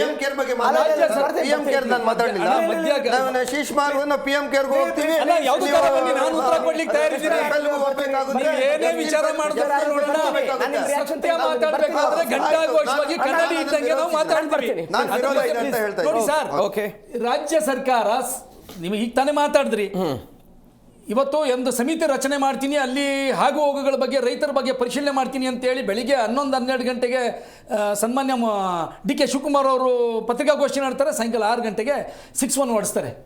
ಇದು ದುರಂತ. ಮುಖ್ಯಮಂತ್ರಿಗಳಿಗೆ 2 ನಾಲ್ಗೆ ಅನ್ನೋದಕ್ಕೆ ಇದೊಂದು ಉದಾಹರಣೆ, ನಮ್ಮ ರಾಜ್ಯದ ಮುಖ್ಯಮಂತ್ರಿಗಳಿಗೆ. ಎರಡನೇದು ಸರ್, ಇಲ್ಲಿರೋದು ಒಟ್ಟು 7,400 ಚಿಲ್ಲರೆ ಎಕರೆ ಸರ್ಕಾರದ ಜಮೀನು ಸೇರಿ 9,000 ಚಿಲ್ಲರೆ ಎಕರೆ. ಈ 9,000 ಚಿಲ್ಲರೆ ಎಕರೆಲಿ 3 ಗ್ರಾಮಗಳಿಂದ 80% ರೈತರು ಬೆಂಬಲ ಇದೆ, ಬರೀ ಬೊಬ್ಬೆ ಹೊಡಿತಾರೆ, ಸುಳ್ಳು. ಈಗ ಪರ್ಕೆ ತಗೊಂಡು ಬಂದವರು ಯಾರು? ಎರಡನೇ 518 ಎಕರೆಗೆ ನೀವು ಅಧಿಕೃತವಾಗಿ ಅಧಿಸೂಚನೆ ಹೊರಡಿಸ್ತೀರಿ. 518 ಎಕರೆಗೆ ಪಾಯಿಂಟ್ ನೋಟ್ ಮಾಡ್ಕೊಳ್ಳಿ, 518 ಎಕರೆಗೆ ಹೊರಡಿಸ್ತೀರಿ. 518 ಎಕರೆಯಲ್ಲಿ 80% ಅಂದ್ರೆ ಎಷ್ಟಾಯ್ತದೆ? 9,000 ಚಿಲ್ಲರೆ ಎಕರೆ ಒಳಗೆ 80% ಅಂದ್ರೆ ಎಷ್ಟಾಯ್ತದೆ? ಅದಾದ ನಂತರ ನೀವು ಯಾಕೆ ಸ್ಲ್ಯಾಬ್ ಮಾಡ್ತಾ ಬಂದ್ರಿ? ಸ್ಲ್ಯಾಬ್ ಯಾಕೆ ಮಾಡ್ತೀರಿ? 9,000 ಚಿಲ್ಲರೆ ಎಕರೆ ನೀವು ಮಾಡಬೇಕು ಅನ್ನತಕ್ಕಂಥದ್ದಿದ್ರೆ ಇಲ್ಲಿ ಕಿಕ್ ಬ್ಯಾಕ್ ಇಲ್ಲ ಅನ್ನೋದಾದ್ರೆ, ಒಂದೇ ಸಲ ರೈತರ ವಿರೋಧ ಇಲ್ಲ ಅಂದ್ರೆ 9,000 ಚಿಲ್ಲರೆ ಎಕರೆಗೂ ನೀವು 6-1 ಹೊಡಿಸ್ಬೇಕಾಗಿತ್ತು. ಆದರೆ ಸ್ಲ್ಯಾಬ್ ಮಾಡ್ತಾ ಬರ್ತೀರಿ ಅಂದ್ರೆ ಇದನ್ನ ಸಮಾಧಾನ ಮಾಡಲಿಕ್ಕೆ ಬ್ರೋಕರ್ಗಳನ್ನ ಬಿಡತಕ್ಕಂಥದ್ದು, ರೈತರುಗಳನ್ನ ಸಮಾಧಾನ ಮಾಡಿಸ್ತಕ್ಕಂಥ ಪ್ರಯತ್ನಗಳು. ಬರ್ತೀನಿ, ಈ ವಿಚಾರ ಬಗ್ಗೆ ಮಾತಾಡ್ತೇನೆ. ವೀಕ್ಷಕ, ನಾವು ಮಾತನಾಡ್ತಾ ಇದೀವಿ ಬಿಡದಿ ಫೈಟ್ ವಿಚಾರಕ್ಕೆ ಸಂಬಂಧಪಟ್ಟಂತೆ. ಪಾದಯಾತ್ರೆ ಆಗ್ತಾ ಇದೆ, ಆರೋಪ ಪ್ರತ್ಯಾರೋಪಗಳು ಬರ್ತಾ ಇದೆ. ಬಿಜೆಪಿ, ಜೆಡಿಎಸ್ ಮತ್ತು ಆಮ್ ಆದ್ಮಿಯ ವಾದ ಪ್ರತಿವಾದ ಅಥವಾ ಅವರ ಆರೋಪಗಳನ್ನ ನಾವು ಕೇಳಿಸ್ಕೊಂಡ್ರಿ. ಈ ಸ್ಟ್ಯಾಂಡ್ ಬಗ್ಗೆ ಕಾಂಗ್ರೆಸ್ನ ನಿಲುವೇನಿದೆ? ಕಾಂಗ್ರೆಸ್ನಲ್ಲಿ ಕೆಲವೊಂದಿಷ್ಟು ಜನ ಹೇಳ್ತಾರೆ, ರೈತರ ಒಪ್ಪಿಗೆ ಇಲ್ಲದೆ ನಾವು ಭೂಮಿಯನ್ನು ಪಡೆಯೋದಕ್ಕೆ ಸಾಧ್ಯ ಇಲ್ಲ. ವ್ಯಾಪಕವಾದಂಥ ವಿರೋಧ ಬಂದ್ಬಿಟ್ರೆ ನಾವು ಈ ಬಿಡದಿ ಟೌನ್ಶಿಪ್ ಯೋಜನೆಯನ್ನು ಕೈ ಬಿಡ್ತೀವಿ ಅಂತ ಕೆಲವೊಂದು ಜನ ಮಾತನಾಡೋದು. ಏನಾಗ್ತಿದೆ ಈ ಬಗ್ಗೆ ಮಾತನಾಡೋದಕ್ಕೆ ಕಾಂಗ್ರೆಸ್ ವಕ್ತಾರರಾದಂಥ ಕುಮಾರ್ ಅವರು ನಮ್ಮ ಜೊತೆ ನೇರ ಸಂಪರ್ಕದಲ್ಲಿದ್ದಾರೆ. ನಮಸ್ಕಾರ ಕುಮಾರ್ ಅವರೇ, ಕಾರ್ಯಕ್ರಮಕ್ಕೆ ಸ್ವಾಗತ ನಿಮಗೆ. ನಮಸ್ಕಾರ. ನಮಸ್ತೆ. ಜೆಡಿಎಸ್ ಬಿಜೆಪಿ ಪಾದಯಾತ್ರೆ ಇಕ್ಕಟ್ಟಿಗೆ ಸಿಲುಕಿಸ್ತಾ ಇದ್ದಾರೆ ನಿಮ್ಮನ್ನವರು. ಕೈ ಬಿಡ್ತೀರಾ ಬಿಡದಿ ಟೌನ್ಶಿಪ್ ಯೋಜನೆ? ಅಲ್ಲ, ಪ್ರಾರಂಭ ಮಾಡಿದವರು ನಾವಲ್ಲ, ಎಚ್.ಡಿ. ಕುಮಾರಸ್ವಾಮಿ ಅವರು. ನೈಸ್ನ ರಸ್ತೆ ಯೋಜನೆ ಸ್ಥಗಿತಗೊಂಡ ಮೇಲೆ ಇನ್ನೊಂದು ರಸ್ತೆ ಬೆಂಗಳೂರು ಟು ಮೈಸೂರು ರಸ್ತೆ ಆದಮೇಲೆ 5 ಏನು ಟೌನ್ಶಿಪ್ಗೆ ಅಂತ ಸ್ಥಳ ನಿಗದಿ ಮಾಡಿತ್ತು, ಅದರಲ್ಲಿ 1ನೇ ಸ್ಥಳ ನಿಗದಿ ಮಾಡಿದ್ದು ಬಿಡದಿ ಟೌನ್ಶಿಪ್. ನಿಗದಿ ಮಾಡಿ 400 ಕೋಟಿ ರೂಪಾಯಿಗಳು ಅದರ ಕಾರ್ಯಕ್ರಮಗಳು ಮಾಡೋದಕ್ಕೆ ಕಂಪನಿಯಿಂದ ಗ್ಲೋಬಲ್ ಟೆಂಡರ್ ಕರೆದು ಹಣ ನಿಗದಿ ಮಾಡಿ 400 ಕೋಟಿ ಸರ್ಕಾರಕ್ಕೆ ಠೇವಣಿ ಇಳಿಸ್ಕೊಂಡು, ನಂತರ ಆ 400 ಕೋಟಿ ಠೇವಣಿ ಇಳಿಸಿದಾಗ ಎಷ್ಟು ಬ್ಯಾಕ್ ತಗೊಂಡು ಕಿಕ್ ಬ್ಯಾಕು ಗೊತ್ತಿಲ್ಲ ಎಚ್.ಡಿ. ಕುಮಾರಸ್ವಾಮಿ ಅವರು.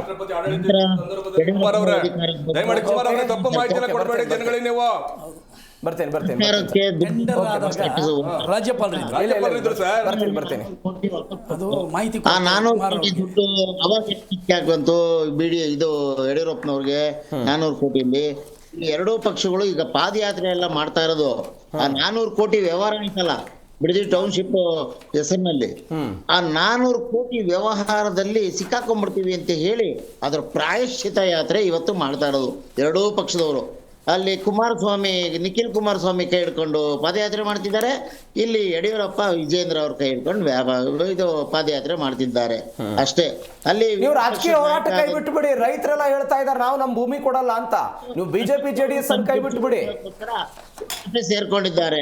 ಆಮೇಲೆ ಬಾಯಿ ಬಡಕ CT ರವಿ ಅವರು ಇಲ್ದೇ ಇರೋದು ಕಲ್ದೇ ಇರೋದು ಅವ್ರವ್ರಿಗೆ ಎಲ್ಲಿ ಸಮಯ ಸಿಗುತ್ತೋ ಅಲ್ಲಿ ಹೋಗಿ ಮಾತನಾಡ್ತಾರೆ. ನೋಡಿ, ರೈತರಿಗೆ ಈಗಾಗಲೇ ಮನವರಿಕೆ ಮಾಡಾಗಿದೆ ಕರ್ನಾಟಕ ಸರ್ಕಾರ. ಯಾರು ಸ್ವತಃ ಅವರೇ ಬರ್ತೇನೆ ಆ ಜಮೀನನ್ನ ಮಾತ್ರ ನಾವು ವಶಪಡಿಸ್ಕೋತೇವೆ, ಇಷ್ಟ ಇಲ್ಲದೆ ಇರೋರು ಇದ್ರ ವ್ಯಾಪ್ತಿಗೆ ಬರಲ್ಲ ಅನ್ನೋರು ಬೇಡ ಅಂತ ನಾವು ಈಗಾಗಲೇ ಮುಖ್ಯಮಂತ್ರಿಗಳು ಸ್ಪಷ್ಟವಾಗಿ ತಿಳಿಸಲಾಗಿದೆ. ಆದ್ರೂ ಕೂಡ ರಾಜಕೀಯ ಕಾರಣಗಳಿಗೋಸ್ಕರ ಬೇಡ ಅಂದ ದಿನವೇ DK ಶಿವಕುಮಾರ್ ಒತ್ತಾಯವಾಗಿ ಭೂಮಿಯನ್ನ ವಶಪಡಿಸಿಕೊಳ್ಳಲ್ಲ ಅಂತ ಮಾಧ್ಯಮಗಳಲ್ಲಿ ಹೇಳಿಕೆ ಕೊಟ್ಟ ಒಂದು ಕೆಲವೇ ಗಂಟೆಗಳಲ್ಲಿ ಮತ್ತೊಂದು ಹಂತದ ಅಧಿಸೂಚನೆ ಹೊರಗಡೆ ಹೋಯ್ತಲ್ಲ. ನೋಡಿ, ಅಧಿಸೂಚನೆ ಇದು ಬಿಡದಿ ಟೌನ್ಶಿಪ್ ಅಲ್ಲಿ ಒಂದು ಗ್ರಾಮಕ್ಕೆ ಅಷ್ಟೇ ಇಲ್ಲ, ಅಲ್ಲಿ 16 ಗ್ರಾಮ. ಅಲ್ಲ ಸರ್, ನಾನು ಅದೇ ಹೇಳ್ತಾ ಇರೋದು. ನಾವು ಒತ್ತಾಯವಾಗಿ ತೆಗೆದುಕೊಳ್ಳಲ್ಲ ಭೂಮಿ ಅಂತ ಹೇಳಿದಂತ DK ಶಿವಕುಮಾರ್ ಕೆಲವೇ ಗಂಟೆಗಳಲ್ಲಿ ಮತ್ತೊಂದು ಅಧಿಸೂಚನೆ ಹೊರಡಿಸಿದ್ರಲ್ಲ ಅಂತ ನಾನು ಪ್ರಶ್ನೆ ಕೇಳ್ತಾ ಇದ್ದೀನಿ. ಬೈರ್ಮಂಗ್ಲ ಕಮಲಾಪುರದ ವಿಷಯ ಬಿಟ್ಟು ಬೇರೆ ಯಾವ್ದಾದ್ರು ಮಾತನಾಡ್ತಾರ ಕೇಳಿ ಅವರು. ಈಗ ರೈತರು ವಾಲಂಟ್ರಿ ಬಂದು ಕಾಂಪನ್ಸೇಷನ್ ತಗೊಂಡು ನಮ್ ಜಮೀನು ನೀವು ಟೌನ್ಶಿಪ್ ಗಾದ್ರೂ ಬಳಸ್ಕೊಳ್ಳಿ ಅಥವಾ ಕೈಗಾರಿಕಾ ಕಾರ್ಯಕ್ರಮಗಳಿಗೋಸ್ಕರ ಬರ್ತೀನಿ ಕೊಡ್ತಾ ಇರುವಾಗ ಈ ಬಿಜೆಪಿ ಮತ್ತು JDS ಅವರು ತಮ್ಮ ಎಲ್ಲಿ ಕರ್ಮಕಾಂಡ ಹೊರಗೆ ಬಂದ್ಬಿಡ್ತದೋ ಬೇರೆ ಬೇರೆಯವರೆಲ್ಲ ಏನು ನ್ಯಾಯಾಲಯಗಳಿಗೆ ಹೋಗ್ತಾ ಇದ್ದಾರೆ, ಅಲ್ಲಿ ಈ ವಿಚಾರಗಳನ್ನ 400 ಕೋಟಿಯ ಹಣದ ವ್ಯವಹಾರ ಇದೆಯಲ್ಲ, kick back Kumaraswamy and Yediyurappa ಅದ್ರ ವ್ಯವಹಾರ ಎಲ್ಲಿ ಹೊರಗಡೆ ಬಂದ್ಬಿಡ್ತದೋ ಅದನ್ನ ಮುಚ್ಚಾಕ್ಬೇಕು, ಎಲ್ಲಿ ಈ ಭಾಗದ ರೈತರಿಗೆ ಗೊತ್ತಾಗ್ಬಿಡುತ್ತೋ ಆ ವ್ಯವಹಾರ ಅಂತೇಳಿ ಈ ಡ್ರಾಮಾ ಆಡ್ತಿದ್ದಾರೆ. ತಾವು ತಮ್ಮ ಮಗನ ಕೈ ಹಿಡ್ಕೊಂಡು ಅವ್ರ ಮಗನ ಕೈ ಹಿಡ್ಕೊಂಡು ಪಾದಯಾತ್ರೆಗೆ ಹೊರಟಿದ್ದಾರೆ. ಪ್ರಾಯಶ್ಚಿತ್ತ ಯಾತ್ರೆ ಇದು. ರಾಹುಲ್ ಗಾಂಧಿ ಭಾರತ್ ಜೋಡೋ ಯಾತ್ರೆ ಮಾಡಿದ್ರಲ್ಲ, ಅದ್ಯಾವ್ದ್ರ ಪ್ರಾಯಶ್ಚಿತ್ತ ಯಾತ್ರೆ ಅದು? ಯಾವುದು? ರಾಹುಲ್ ಗಾಂಧಿ ಭಾರತ್ ಜೋಡೋ ಯಾತ್ರೆ ಮಾಡಿದ್ರಲ್ಲ, ಪೂರ್ವದಿಂದ ಪಶ್ಚಿಮ, ದಕ್ಷಿಣದಿಂದ ಉತ್ತರ, ಅದ್ಯಾವ ಪ್ರಾಯಶ್ಚಿತ್ತ ಯಾತ್ರೆ ಅದು? ಯಾವ ಪ್ರಾಯಶ್ಚಿತನೂ ಅಲ್ಲ ಅದು. ಬಿಜೆಪಿ ಜನರು ನಾವು UPA 1 UPA 2 ಸರ್ಕಾರದಲ್ಲಿ ಆದಂತಹ ಭ್ರಷ್ಟಾಚಾರಕ್ಕೆ ಸಂಬಂಧಪಟ್ಟಂತೆ ಪ್ರಾಯಶ್ಚಿತ್ತ ಯಾತ್ರೆ ಮಾಡಿದ್ರ? ಒಂದೇ ಒಂದು ನಾನು ಕೇಳ್ತೇನೆ, ನಿನ್ನೆ ಬಫರ್ ಸೌದ್ ಬಂತು, ಪ್ರತಿಯೊಂದು ಅವ್ರು ಹೇಳಿದ ಅಷ್ಟೂ ಹಗರಣಗಳದು ಯಾವುದು ಸುಪ್ರೀಂ ಕೋರ್ಟ್ ಅಲ್ಲಿ ಪ್ರೂವ್ ಆಗ್ಲಿಲ್ಲ, ಎಲ್ಲ ಕ್ಲೀನ್ ಚಿಟ್ ಸಿಕ್ಕಿದೆ. ಓಕೆ, ಯಾವ್ದ್ರ ಬಗ್ಗೆ ಹೇಳ್ತಾರೆ ನೋಡೋಣ ಹೇಳಿ. UPA 2 ಆಗ್ಲಿ UPA 1 ಆಗ್ಲಿ ಯಾವುದೇ ಹಗರಣಗಳದು ಕೇಂದ್ರ ಸರ್ಕಾರ ಇದೆ, ಅವರೇ 13 ವರ್ಷದಿಂದ ಆಡಳಿತದಲ್ಲಿದ್ದಾರೆ. ಒಂದೇ ಒಂದು ಹಗರಣದಲ್ಲಿ ಇಂಥದ್ದು ಇದಾಗಿದೆ ಹೇಳಿ ನೋಡೋಣ, ಶಿಕ್ಷೆ ಆಗಿದೆ ಇದೆಯಾ? ಎಲ್ಲವೂ ಹೇಳಿದ್ರು. ಉಮೇಶ್ ಗೌಡ್ರೆ ಕಾಂಗ್ರೆಸ್ ಎಲ್ಲ ಹೇಳಿದ್ರು. ಬರ್ತೀನಿ ಕುಮಾರ್ ಅವರೇ, ವಾಪಸ್ ಬರ್ತೀನಿ. ಬಹುಶಃ ಕುಮಾರ್ ಅವರಿಗೆ ನಾನು ಹೇಳಿ ಸ್ಪಷ್ಟವಾಗಿ ಹೇಳ್ತಾ ಇದ್ದೀನಿ, ಬಹುಶಃ ಇದರ ಸಂಪೂರ್ಣವಾದಂತಹ ಮಾಹಿತಿ ಕೊರತೆ ಇದೆ. ನೋಡ್ರಿ, ಇದನ್ನ DLFಗೆ ಯೋಜನೆ ಕೊಟ್ಟಂತ ಸಂದರ್ಭದಲ್ಲಿ ಕುಮಾರಣ್ಣವರು ಸರ್ಕಾರ ಅಧಿಕಾರದಲ್ಲಿ ಇರಲಿಲ್ಲ, ರಾಜ್ಯಪಾಲರ ಆಡಳಿತ ಇತ್ತಿಲ್ಲಿ. ದಯಮಾಡಿ ಅರ್ಥ ಮಾಡ್ಕೋಬೇಕು ಕುಮಾರ್ ಅವರೇ. ಏನಿಂದ ದಿನಾಂಕ 8/10/2007 12/11/2007 ನೀವು ಬೇಕಾದ್ರೆ ಫ್ಯಾಕ್ಟ್ ಚೆಕ್ ಮಾಡಿ. ಅವತ್ತು ರಾಜ್ಯಪಾಲ ನಿಮ್ಮ ಹತ್ರ ಬರ್ತೀನಿ ವಾಪಸ್. ಅವತ್ತು ರಾಜ್ಯಪಾಲ ಆಡಳಿತ ಇದ್ದಂತ ಸಂದರ್ಭದಲ್ಲಿ 400 ಕೋಟಿಯನ್ನ ನಾವಿರೋ ಎಲ್ಲಿ ತಗೊಳ್ಳೋದಿಲ್ಲ, ಟೆಂಡರ್ ಮಾಡೋದಿಲ್ಲ ಬಂತು. ನಾವು ಆ ಸಂಸ್ಥೆ ಕೂಡ ಎಲ್ಲರ ಅಧಿಕಾರ ಇದೆ ನನ್ನ ಕುಮಾರಣ್ಣರಿಗೆ ಅಲ್ಲಿ, ಅವತ್ತಿನ ಬಿಜೆಪಿ ಸರ್ಕಾರಕ್ಕೆ ಅಲ್ಲಿ ಇಲ್ಲ. ಇವರು ಮತ್ತೊಂದು ಆರೋಪ ಮಾಡ್ತಾ ಇದ್ದಾರೆ, ರೆಡ್ ಝೋನ್ ಅಂತಾರೆ ಸರ್. ರೆಡ್ ಝೋನ್ ಅನ್ನೋದು ಏನು ಭೂತ ಮಾಡ್ತಾ ಇದ್ದಾರೆ ಇವರು. ಆಯ್ತು, ಕುಮಾರಣ್ಣವ್ರು ಮಾಡ್ಬಿಟ್ರು. ಇವ್ರ ಗವರ್ಮೆಂಟ್ ಬಂತಲ್ಲ, ಇವ್ರು ಯಾಕೆ ತೆಗಿಲಿಲ್ಲ? ರೆಡ್ ಝೋನ್ ತೆಗಿಯುವಂತ ಅಧಿಕಾರ ರಾಜ್ಯ ಸರ್ಕಾರ ಪರಮಾಧಿಕಾರ ಇದೆ. It is a discretion of the government. ನೀವೇ ಅಧಿಕಾರದಲ್ಲಿ ನಮ್ಗೆ 2018 ಸರ್ ನಮ್ಮ ಮೈತ್ರಿ ಸರ್ಕಾರ ಇತ್ತಲ್ಲ ಸರ್, ನಾವು ಬೇಗ ನಮ್ಮ ಸರ್ಕಾರ ಉಳ್ಳೋಯ್ತು. ನಮ್ಗೆ 40 ಜನ MLA ಇಟ್ಕೊಂಡು ನಾವೇನ್ ಮಾಡಕ್ಕಾಗುತ್ತೆ? ಸಂಪೂರ್ಣ ಸಹಕಾರ ಕೊಡಲಿಲ್ಲ ಕಾಂಗ್ರೆಸ್ನವರು. ಹಾಗಾಗಿ ಮುಂದೆ ಬರೋ ಸರ್ಕಾರಗಳು ಅದು ಮಾಡಲಿಲ್ಲ. ರೆಡ್ ಝೋನ್ ಅನ್ನೋದು ಏನ್ ಗೊತ್ತಾ ಸರ್? ಅದು Karnataka town planning authority act ಇದೆಯಲ್ಲ ಸರ್, 1961 ಪ್ರಕಾರ 14A ಮತ್ತು B ನಲ್ಲಿ ರೆಗ್ಯುಲೇಷನ್ ಆಕ್ಟ್ ಅಂತ ಒಂದು ಇದಿದೆ, ಮಾನಿಟರಿ ಚೇಂಜ್ ಮಾಡೋದು. ಅದನ್ನ in the interest of publics opinion ತಗೊಂಡು ಮಾಡಬಹುದು ಅಂತ ಇದೆ. ಎಲ್ಲೋ ಝೋನ್ ಅಥವಾ ರೆಡ್ ಝೋನ್ ಅನ್ನ ಇವರು ಬೇಗ ತೆಗಿಬಹುದು ಅಂತ ಅಧಿಕಾರ ಇದೆ. ಅದನ್ನ ದೊಡ್ಡ ವಿಚಾರ ಏನಲ್ಲ. ಇವ್ರು ನಾನ್ ಜೈಲಿಗೆ ಹೊರಟೋಗುತ್ತೆ. ಹಾಗಾದ್ರೆ ಕುಮಾರಣ್ಣವ್ರು ಡಿಸರ್ವ್ ಮಾಡಿದಂತದನ್ನ ಇದನ್ನ ಇವ್ರು ಯಾಕೆ ಮುಂದುವರ್ಸ್ಕೊಂಡ್ ಬಂದ್ರು ಹೋಗ್ಲಿ ಉಳಿದಂತ ಸರ್ಕಾರಗಳು ಈಗ ಮಾಡ್ಲಿಲ್ಲ. ನನ್ಗೆ ಸಂಪೂರ್ಣವಾದಂತ ಅಧಿಕಾರ ಇರಲಿಲ್ಲ. ಅದಾಯ್ತು. ನೆಕ್ಸ್ಟ್ ಇವ್ರು ಹೇಳ್ತಾರೆ ಇದು ಕೇಂದ್ರ ಸರ್ಕಾರದ ಯೋಜನೆಯನ್ನ 2013 ಇದೆ ಸರ್. ಏನಂತ SIR ಅಂತ ಮಾಡಬೇಕು ಅಂತಂದ್ರೆ ಸೋಶಿಯೋ ಎಕನಾಮಿಕಲ್ ಸರ್ವೆ ಮಾಡಬೇಕಾಯ್ತು, ಆರ್ಥಿಕ ಸರ್ವೆ ಮಾಡಬೇಕಾಯ್ತು, ಅಲ್ಲಿ ಒಂದು ಪರಿಸರವನ್ನು ಸರ್ವೆ ಮಾಡಬೇಕಾಯ್ತು. ಆ ಸರ್ವೆಯನ್ನ ಯಾವುದೇ ಒಂದು ಲ್ಯಾಂಡ್ ಅನ್ನು ಅಕ್ವಿಷನ್ ಮಾಡ್ಬೇಕಾದ್ರೆ ಸರ್ ಇದೊಂದು ಪ್ರೊಸೀಜರ್ ಇದು ಯಾವುದನ್ನು ಮಾಡಲಿಲ್ಲ ಇವರು.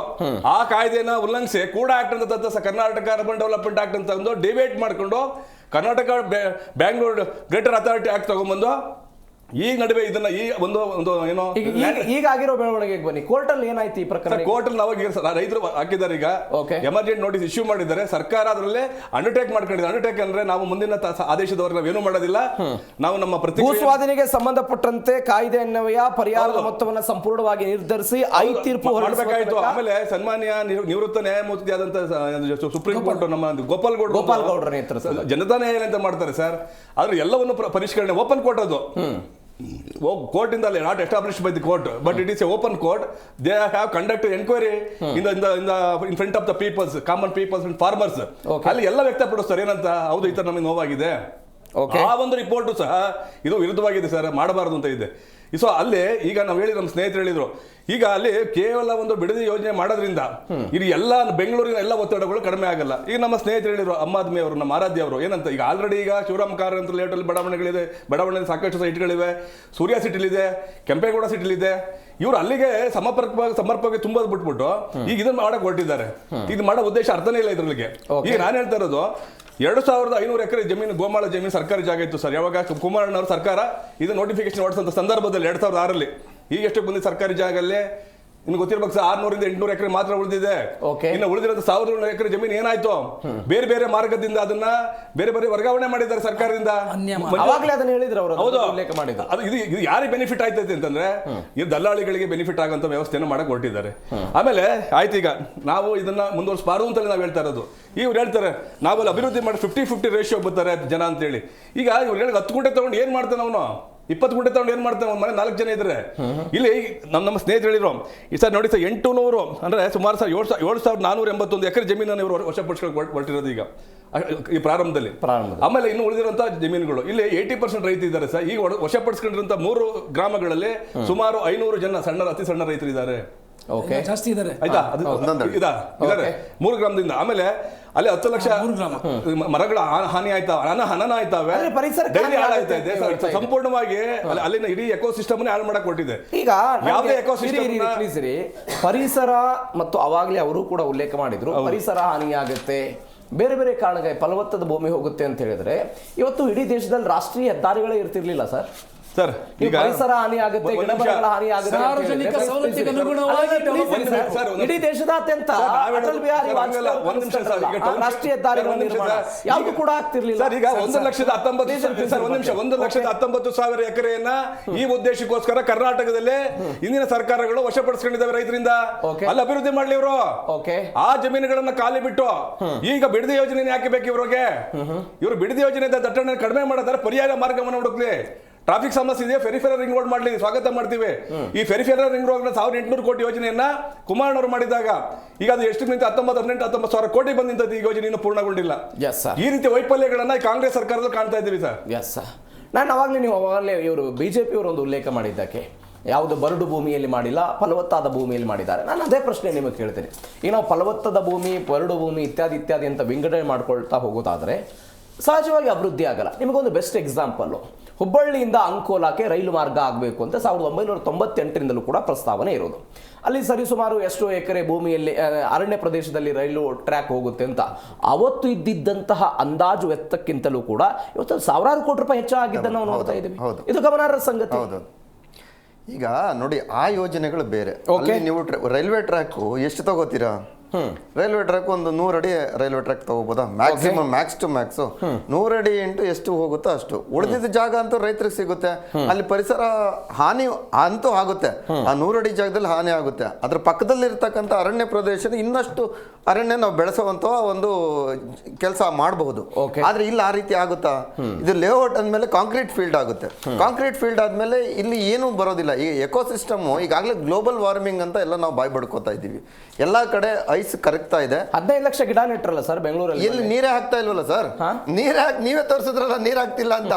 ನೀವು ಅದಕ್ಕೆ ಹಾಕಿದ್ದು ತೋರಿಸಿದ್ರಿ, ಆಮೇಲೆ ನೀರ್ ಹಾಕ್ತಿಲ್ಲ ಅಂತಾನು ತೋರಿಸಿದ್ರಿ, ಆಮೇಲೆ ಓಡೋಗಿ ನೀರ್ ಹಾಕಿದ್ದು ತೋರಿಸಿದ್ರಿ, ಮತ್ತೆ ಒಣಗೋಗಿದ್ದು ತೋರಿಸಿದ್ರಿ. ಎಲ್ಲ ನೀವೇ ನೋಡ್ತಾ ಇದ್ರಿ. ನಾವೇನು ಹೊಸದಾಗಿ ಹೇಳ್ಬೇಕೆಲ್ಲ ಜನರ ಮುಂದೆ ಎಲ್ಲ ನೀವೇ ತೋರಿಸ್ತಾ ಇದ್ದೀರಿ. ನಾವು ಅದನ್ನ ಎಲ್ಲರಿಗೂ ತೋರಿಸ್ತಾ ಇದ್ದೀವಿ. ಇಲ್ಲೇನಂದ್ರೆ ಗೋಮಾಳ ಜಾಗ ಅಂತೂ ಖಂಡಿತವಾಗ್ಲಿ 1700 ಮಿತ್ರರು ಹೇಳಿದಾಗೆ 1700 ಎಕರೆ ಅಂತ ಇವ್ರು ಬೇನಾಮಿಗಳಿಗೆ ಕೊಟ್ಟಿರೋದಂತೂ ನಿಜ. ಅದನ್ನು ವಾಪಸ್ ತಗೊಳ್ಬೇಕು. ಆಮೇಲೆ ಇನ್ನೊಂದು ಇವರಿಬ್ಬರಿಗೂ ಪ್ರಶ್ನೆ ಮಾಡುವಂತ ಬಗ್ಗೆ ಬಿಜೆಪಿ ಮತ್ತು JDS-ನವರಿಗೆ ಅಲ್ಲಿ ಸ್ಟ್ರಾಂಗ್ ಹೋಲ್ಡ್ ಇರತಕ್ಕಂಥದ್ದು JDS. ಮಾಗಡಿ ವಿಧಾನಸಭಾ ಕ್ಷೇತ್ರ ಬರುತ್ತೆ. ಅದು ಬಿಡದಿ ರಾಮನಗರ ತಾಲೂಕಾದ್ರೂ ಮಾಗಡಿ ವಿಧಾನಸಭಾ ಕ್ಷೇತ್ರ ಬರುತ್ತೆ. ಅಲ್ಲಿ ಸ್ಟ್ರಾಂಗ್ ಹೋಲ್ಡ್ ಇವರದೇ ಇರತಕ್ಕಂಥ ಇವರ ಮಂಜುನಾಥ್ ಅವರೇ ಕಡೆಯ ವಿಧಾನಸಭಾ ಸದಸ್ಯರಾಗಿದ್ದವರು, MLA ಆಗಿದ್ದವರು. ಅವರು ಯಾಕೆ ಇದುವರೆಗೂ ಯಾವುದೋ ಒಂದು ಪ್ರಕರಣ ದಾಖಲೆ ಮಾಡಿಲ್ಲ? ಯಾಕೆ ಕೋರ್ಟ್ಗೆ ಹೋಗಿಲ್ಲ? 1700 ಎಕರೆಯಷ್ಟು ನೀವು ಬೇನಾಮಿಗಳಿಗೆ ಕೊಟ್ಟಿದ್ರು ಸಹ ನೀವು ಕಣ್ಣು ಮುಚ್ಕೊಂಡು ಯಾಕೆ ಕೂತಿದ್ದೀರಾ? ಯಾರ ಜವಾಬ್ದಾರಿ? ಇಲ್ಲೇನೋ ದಾಲ್ಮೆ ಕುಚ್ ಕಾಲ ಹೈ ಅನ್ನೋದನ್ನಂತೂ ನಿಜ ಅಂತ. ಒಟ್ನಲ್ಲಿ ಇವ್ರಿಗೆ ಪಾಲ್ದಾರ ಆಗಿರ್ಬೇಕು, ಇಲ್ಲ ಇವ್ರಿಗೆ ಗೊತ್ತಿಲ್ದಂಗೆ ಮಾಡಿರ್ಬೇಕು. ಗೊತ್ತಿಲ್ದಾಗಂತೂ ಮಾಡೋಕ್ಕಾಗಲ್ಲ. ಯಾಕಂದ್ರೆ ಎಲ್ಲ ಪ್ರತಿದಿನ ತಾಲೂಕು ಆಫೀಸಲ್ಲಿ ನಿಮ್ಮ ಜನರು ಇರ್ತಾರೆ. JDS-ನವರು ಇರ್ತಾರೆ, ಕಾಂಗ್ರೆಸ್ನವ್ರು ಇರ್ತಾರೆ, BJP-ನವ್ರು ಇರ್ತಾರೆ, ಎಲ್ಲರೂ ಇದ್ದೇ ಇರ್ತಾರೆ. ತಾಲೂಕು ಆಫೀಸ್ಗಳಲ್ಲಿ ಏನು ನಡೆಯುತ್ತೆ, ಇವತ್ತು ರಾತ್ರಿ ನಡೆದ್ರು ನಾಳೆ ಬೆಳಗ್ಗೆ ಅಂತ ಗೊತ್ತಾಗ್ಬಿಡುತ್ತೆ. ಆ ನಿಟ್ಟಿನಲ್ಲಿ ಇವರ ಪಾತ್ರ ಏನು? ಆ 1700 ಎಕರೆ ಇದರಲ್ಲಿ ಮತ್ತೆ ಕುಮಾರಸ್ವಾಮಿ ಅವರು ರೆಡ್ ಝೋನ್ ಮಾಡಿದ್ರು 2006ರಲ್ಲಿ ಅಂತ ಮಾಡಿ ಆಯ್ತು. ಅವ್ರು ಮಾಡಿದ್ದು ಯಾವುದೋ ಬೇರೆ ಉದ್ದೇಶಕ್ಕೆ ಇರ್ಬೋದು. 2018ರಲ್ಲಿ ಅವ್ರು ಬಂದಿದ್ರು, ಅವ್ರು ಮಾಡಲಿಲ್ಲ. ಅದಕ್ಕೆ ಇನ್ನೊಂದು ಕಡೆ ಹೇಳ್ತೀನಿ. ಆದ್ರೆ ನಮಗೆ ಸಾಥ್ ಕೊಡ್ಲಿಲ್ಲ ಯಾರು? ಕಾಂಗ್ರೆಸ್ ಸಾಥ್ ಕೊಡ್ಲಿಲ್ಲ ಅಂತ ಹೇಳಿದ್ರು. ಇಡೀ ವಿಧಾನಸಭಾ ಅದು 10 ತಿಂಗಳು 11 ತಿಂಗಳು ಏನು ಮುಖ್ಯಮಂತ್ರಿಗಳಾಗಿದ್ರು, DK ಶಿವಕುಮಾರ್ ಅವ್ರ ಕೈಯನ್ನು ಹಿಡಿದು ಎತ್ತಿ ನಾವು ಜೋಡೆತ್ತುಗಳು ಅಂತ ತೋರಿಸಿದವ್ರು ಯಾರು? ಅವತ್ತಿನ ನೋಡು. ಅದು ಇನ್ನೊಂದು ಪ್ರಶ್ನೆ. ಒಂದೇ ಒಂದು JDS-ನವ್ರು ಕೇಳ್ತೀನಿ, ಇಷ್ಟೋ ರೆಡ್ ಝೋನ್ ಇದ್ರು ನಿಮ್ಮ ಕುಮಾರಸ್ವಾಮಿ ಕುಟುಂಬ 34 ಎಕರೆ ಕೊಂಡ್ಕೊಂಡಿದ್ದು ಯಾಕೆ ನೀವು ಅದನ್ನ ಕೊಂಡ್ಕೊಂಡ್ರಿ? ಮತ್ತು ಹಾಗೇನೆ ಕುಮಾರಸ್ವಾಮಿ ಅವರು ಹೇಳಿದ್ದಾರೆ ಅವ್ರು ಸಿನಿಮಾ ನೀವೇನಲ್ಲಿ 83, 84ರಲ್ಲಿ ಯಾಕೆ ಆಧಾರ ಇಲ್ದಲ್ಲ ಮಾತಾಡ್ತೀರಾ ನೀವು? ವ್ಯವಸಾಯ ಮಾಡ್ತೀವಿ. ಅನಿತಾ ಕುಮಾರಸ್ವಾಮಿ ಅವರು ಅಲ್ಲಿದ್ದಾರಾ? ಅಗ್ರಿಕಲ್ಚರ್ ಅಂತಂದ್ರೆ ವ್ಯವಸಾಯ ಮಾಡ್ತೀವಿ, ಬಿಲ್ಡಿಂಗ್ ಕಟ್ಟಿದೀವಿ, ಅಲ್ಲಿ ಕಮರ್ಷಿಯಲ್ ಕಾಂಪ್ಲೆಕ್ಸ್ ಕಟ್ಟಿದೀವಿ, ಕಾಲೇಜ್ ಕಟ್ಟಿದೀವಿ. ಅಲ್ಲಿ ಸುಮ್ಮನೆ ಆರೋಪ ಮಾಡ್ಬೇಡಿ ನೀವು. ನಮ್ಮ ಪಕ್ಷದ ಮೇಲೆ ಹಣ ಬರುತ್ತೆ, ಅದನ್ನ ಬ್ಲಾಕ್ ನ ವೈಟ್ ಮಾಡ್ಬೋದು ಅಂತಾನೆ ಅಲ್ಲಿ ಕೊಂಡ್ಕೊಂಡಿರ್ತಕ್ಕಂಥ 83ರಲ್ಲಿ ಕೊಂಡ್ಕೊಂಡಿರೋದು ಕಣ್ರಿ. ಅದು 34 ಎಕರೆ 34 ಎಕರೆ ಈಗಾಗಿರೋದು 32 ಎಕರೆ. ಬರ್ತೀನಿ ಕುಮಾರ್ ಅವರೇ, ಸದನ ಬೇರೆ ಆರಂಭ ಆಗ್ತಾ ಇದೆ. ನೀವು ಈ ನೀಟ್ ಹೋರಾಟ ಆಯ್ತಲ್ಲ ಕುಮಾರ್ ಅವ್ರ, ನನ್ನ ಧ್ವನಿ ಕೇಳಿಸ್ತಿದೆ ಅಲ್ವಾ ನಿಮ್ಗೆ? ಕೇಳಿಸ್ತಿದೆ. ನೀಟ್ ಹೋರಾಟ ಆದಂತ ಸಮಯದಲ್ಲಿ ಕಾಂಗ್ರೆಸ್ ನಾಯಕರು ಒಂದು ಮಾತು ಹೇಳಿದ್ರು. ಕೇಂದ್ರ ಸರ್ಕಾರದ ನಾಯಕರುಗಳು ಮತ್ತು ಸರ್ಕಾರದವರು ಒಂದು ಸೌಜನ್ಯಕ್ಕಾಗಿ ಹೋದರೂ ಕೂಡ ಪ್ರತಿಭಟನಾಕಾರರ ಮಾತುಗಳನ್ನ ಕೇಳಿಸಿಕೊಳ್ಳೋ ಪ್ರಯತ್ನವನ್ನು ಮಾಡಲಿಲ್ಲ ಅಂತ. ಬಿಡದಿ ವಿಚಾರದಲ್ಲಿ ಅಪ್ಲೈ ಆಗಲ್ವಾ ಕುಮಾರ್ ಅವರೇ? ನಿಮ್ಮದ್ದೇ DK ಶಿವಕುಮಾರ್ ಅವರು ಹೇಳಿದ್ರು ಕುಮಾರಸ್ವಾಮಿ ಅವರ ನೇತೃತ್ವದಲ್ಲಿ 5 ಜನ ಬಂದು ಮಾತ್ರ ಭೇಟಿಯಾಗಿ ಅಂತ. ನೀವೇ ಹೋಗ್ಬೇಕಾಗಿತ್ತು ಸರ್ಕಾರದವರಾಗಿ. ಎಲ್ಲೆಲ್ಲಿ ಪ್ರತಿಭಟನೆ ಆಗ್ತಾ ಇದೆ, ಏನಾಗ್ತಾ ಇದೆ ಅಂತ ತಿಳಿದುಕೊಳ್ಳೋಕೆ. ಅದಕ್ಕೆ ಮುಂಚೆನೆ ಮಾನ್ಯ ಮುಖ್ಯಮಂತ್ರಿಗಳ ಕಚೇರಿ ಅವರ ಮನೆಯಲ್ಲಿ ಬಿಡದಿ ಭಾಗದ ಮುಖಂಡರುಗಳು ಮತ್ತು ಅಲ್ಲಿ ಜಮೀನುಗಳನ್ನ ಕೊಡ್ತಾ ಇರೋ ರೈತ ಮುಖಂಡರುಗಳು ಬಂದು ಸಭೆ ನಡೆಸ್ತಿಲ್ವೇ? ಕಣಕಟ್ಟೆಯನ್ನು ವ್ಯಾಪಾರ ಮಾಡಲಿಲ್ಲ. ಅಲ್ಲಿ ನಿಂಬೆಹಣ್ಣು ರೇವಣ್ಣ ಅವರು ಹಾಸನದಲ್ಲಿ IIT ಇನ್ನೂ ಸ್ಯಾಂಕ್ಷನ್ ಆಗಿಲ್ಲ ಕೇಂದ್ರ ಸರ್ಕಾರದಿಂದ. 1500 ಎಕರೆ ಜಮೀನನ್ನು ಯಾಕೆ ವಶಪಡಿಸ್ಕೊಂಡು ಇಟ್ಕೊಂಡಿದ್ದಾರೆ ಹೇಳ್ಬೇಕಲ್ವಾ? 34 ಎಕರೆ ಅವರು ಈಗ ಇರೋ ಮನೆ ಆಸ್ತಿ ಬಿಟ್ಟು ಬಿಡದಿಲಿ ಆರೋಪ ಪ್ರತ್ಯಾರೋಪ ಬಿಡಿ. ಈಗ ಬನ್ನಿ ಪಾಯಿಂಟಿಗೆ ಬನ್ನಿ. ಸದನ ಬೇರೆ ಆರಂಭ ಆಗ್ತಾ ಇದೆ, ಹೆಂಗೆ ಎದುರಿಸುತ್ತಿದ್ದಾರೆ ಕಾಂಗ್ರೆಸ್? ರೈತರ ಹೆಸರಿನಲ್ಲಿ ಸೋಗ ಹಾಕೊಂಡು ಅಪ್ಪ ಮಕ್ಕಳು ಮೊಮ್ಮಗ ಮಣ್ಣಿನ ಮಕ್ಕಳು ಅಂತ ಹೇಳ್ಕೊಂಡು ರೈತರಿಗೆ ಟೋಪಿ ಹಾಕೋ ಕೆಲಸ ಇವತ್ತಲ್ಲ 40 ವರ್ಷದಿಂದ ಸತತವಾಗಿ ಮಾಡ್ಕೊಂಡ್ ಬಂದಿದ್ದಾರೆ. ಅವ್ರ ಮನೆ ಉಳಿವಿಗಾಗಿ ಕಾವೇರಿ ನೀರಿನ ವಿಚಾರ ಇರ್ಬೋದು, ಹೀಗೆ ರೈತರಿಗೆಲ್ಲ ಪರ್ಸನಲ್ ಹೋಗೋದು ಬೇಡ, ಪ್ಲೀಸ್. ನಿಮ್ ನಾಟಕ ಬಂದಿದೆ. ಮಂಡ್ಯದಲ್ಲಿ ಚುನಾವಣೆ ಗೆಲ್ಲುವ ಮುನ್ನ 24 ಗಂಟೆಯಲ್ಲಿ ನಮ್ಮ ಇಡೀ ಕರ್ನಾಟಕದ ಸರ್ ಪಾಯಿಂಟಿಗೆ ಬನ್ನಿ ಬಿಡದಿಗೆ ಯೋಜನೆಗೆ ಪರ್ಮಿಷನ್ ಕೊಡ್ತೀನಿ. ನನ್ನನ್ನು ಗೆಲ್ಸಿದ್ 24 ಗಂಟೆಗೆ ಅಂತ ಹೇಳಿದ್ರಿ. 3 ವರ್ಷ ಆಗ್ತಾ ಬಂತು. ಎಲ್ರಿ ನಿಮ್ದು ಮಾತು ಮೇಲೆ ನಿಂತಿದ್ದೀರೇನ್ರಿ ಕುಮಾರಸ್ವಾಮಿ? ನಿಮ್ ಸರ್ಕಾರ ನಮ್ಗೆ ಸಹಕಾರ ಕೊಟ್ಟಿದ್ಯಾ? ಏನಾರ ಮಾಡಕ್ಕಿಲ್ಲ? ಓಕೆ, ಕರ್ನಾಟಕ ರಾಜ್ಯ ಸರ್ಕಾರ ಒಂದು ನಮ್ಗೆ ಸಹಕಾರ ಕೊಟ್ಟಿದೇನ್ರಿ? ಒಂದ್ ಕೈಗಾರಿಕೆ ಮಾಡಕ್ಕೆ ಸಹಕಾರ ಕೊಡ್ತಲ್ಲ. ಏನ್ ಮಾತಾಡ್ತಾ ಇದ್ರಿ ನೀವು ಕಾಂಗ್ರೆಸ್ನವರು? ಸುಮ್ಮನೆ ಮಾತಾಡ್ತೀರಾ ನೀವು? ಯಾವ ಯೋಜನೆ ಕೈ ಜೋಡಿಸಿದ್ರಿ ನೀವು? ಯಾವ ಯೋಜನೆ ಭೂಮಿ ಕೊಡ್ತೀವಿ ಅಂತ ಹೇಳಿ ಹೇಳ್ತೀನಿ, ಭೂಮಿ ಕೊಡಕ್ಕಾಗೋದಿಲ್ಲ ನೀವು. ಬರ್ತೀನಿ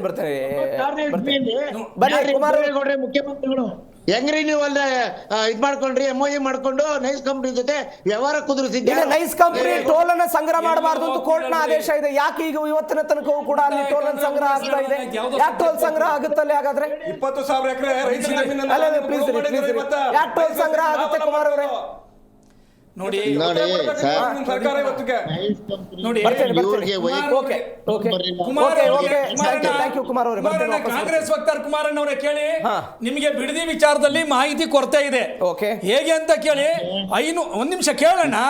ನಿಮ್ಗೆ ಈಗ ರೈತರುಗಳು ಒಟ್ಟಾರೆ ಎಷ್ಟು ಜನ ಚೆಕ್ ನ ಪಡೆದಿದ್ದಾರೆ, ಎಷ್ಟು ಎಕರೆ ಪಡೆದಿದ್ದಾರೆ, ಒಂದಕ್ಕೆ ನನಗೆ ಉತ್ತರ ಕೊಡಿ.